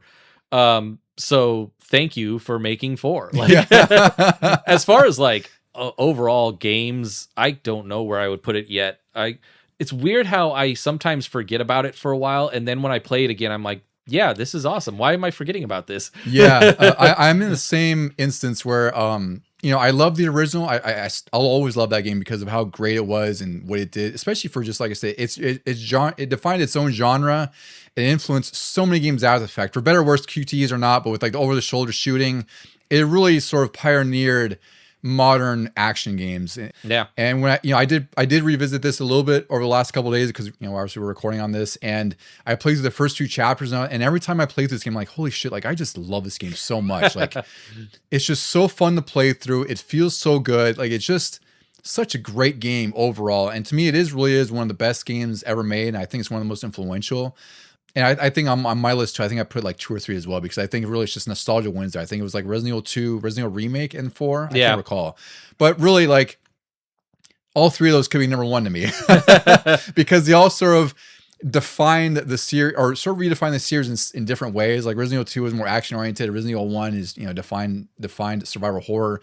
Resident Evil 4 redefined action horror in a lot of instances, and a lot of modern sensibilities and design. So to me, this game is just noble for many reasons. Those Metacritic scores for both versions, like you can't ask for much better than that. Like especially like a 96 on the GameCube. That's irrespective of the fact that it's a GameCube, 96 out of 100 for any game is just mind blowing. A lot of games come close to 90, let alone come to like that Zelda Ocarina of Time, Tony Hawk Pro Skater 2 or 3. I forgot which one got near like 99 or something, or like a Mario 64. Like that's the echelon that Resident Evil 4 kind of sits in when you look at sort of those critic scores, right? Just alone, without even looking at like what the fans think of it. It's just that level of a game where it was released on a console that really needed a game like this, and maybe didn't boost console sales for the GameCube, but it was a significant game for what it was, despite that. Like even though it wasn't successful on the GameCube, I guess.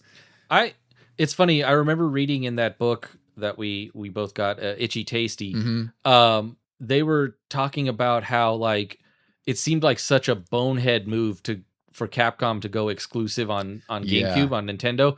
And it's like they were complaining that like, oh, the GameCube sales aren't strong, so obviously the Resident Evil 4 sales aren't going to be strong. But it's like, that's the point. Yeah, that you need something to boost it. Like you need a hook. And I think this is what it was, because GameCube, like Nintendo's Nintendo, they always have their bread and butter games like the Zeldas, the Marios, etc. But like you mentioned way early in this episode, it's like this is a point where third party is a big deal on all their consoles. Like Xbox, it's Microsoft. They published a few games like Halo and some of their own games, but they needed support from third party because they're a brand new original console. And I feel like Capcom didn't do too much for the N64, if I'm remembering. They did very little. They had the port of Resident Evil 2, yeah, and I think they had one other game, Mega Man Legends, right? Mega Man Legends, yeah. And I think that was it, because Jesus. and that's the thing. It's like I remember in our Street Fighter episode, I was like, why the hell aren't there any Street Fighter games on N64? Like, I want Capcom on here. Yeah. And they did almost nothing.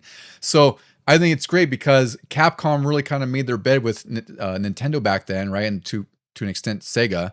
But, it's like you usually associate Mega Man and Capcom and Nintendo all together. So it's great that they finally came back with the GameCube. So I could see why they're like, hey, like, we did well with Super Nintendo. You have great new hardware with the GameCube. Why don't we do something with it? Like, make some money with this. And that's why we got Remake, Zero, and all these other games that came out of it. And like, to show how good it did on the GameCube, like, not sales wise, but I mean like graphics and everything.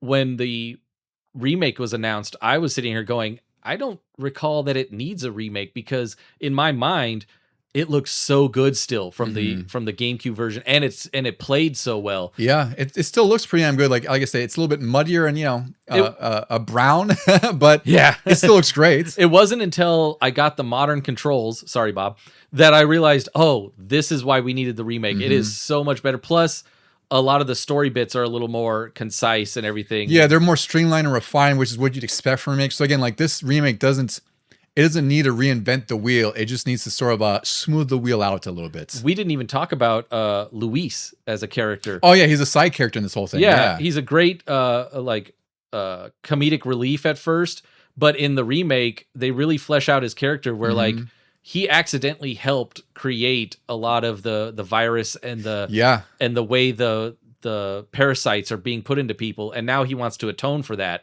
and he's helping Leon and Ashley get that stuff out of them.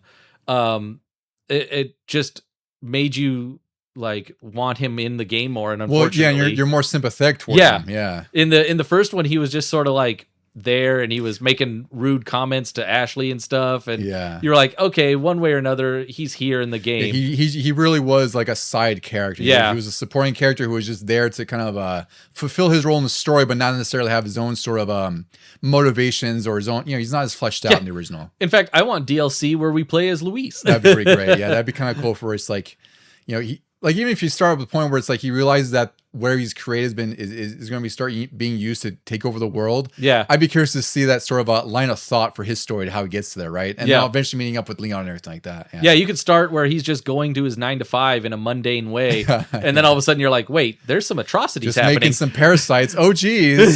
Being used for nefarious means. Yeah. Man, so yeah, we had a pretty beefy episode here, Deuce. I don't know how long we went here. It's fitting for this game. I would say so. Yeah, this game, this game is just so damn good, and there was a lot to cover in here. So I think, I don't know, I feel like we did pretty good justice for how big of a game this was. And also, hopefully this is a little bit of a preamble for anyone listening to get into Resident Evil 9 if you have it, because... Well, I was about to say, we gotta stop talking and let these people go out and play Resident Evil 9. Including myself. I hope GameStop delivers it on the day of or something, because I really need to get that in my system here. But yeah, if you want to reach out to us to talk about Resident Evil or anything else, let us know at legiongamingpod@gmail.com. And like I mentioned before, you can find us on Instagram at Legion Gaming Podcast, where we post all kinds of goodies, collectibles, all kinds of random stuff. I'll probably post more Resident Evil stuff by the time this launches. But we really hope you enjoy Resident Evil 9 and just, anything Resident Evil. And if not, if you haven't revisited Resident Evil 4 in a while, just go do it. It just feels good every single time. It's just, I always like to say that some of these games are like comfort food, and I'd say like Resident Evil 4 is up there in my comfort food sort of itinerary. Yeah, I'll have to put it back into my comfort food rotation. There you go. Put it back on your menu, dude. With Fallout 4, Resident Evil 8, all of those. Yeah. Yeah. All right, Ducey. Well, before we go back into Raccoon City, any final words for our friends here? You have died.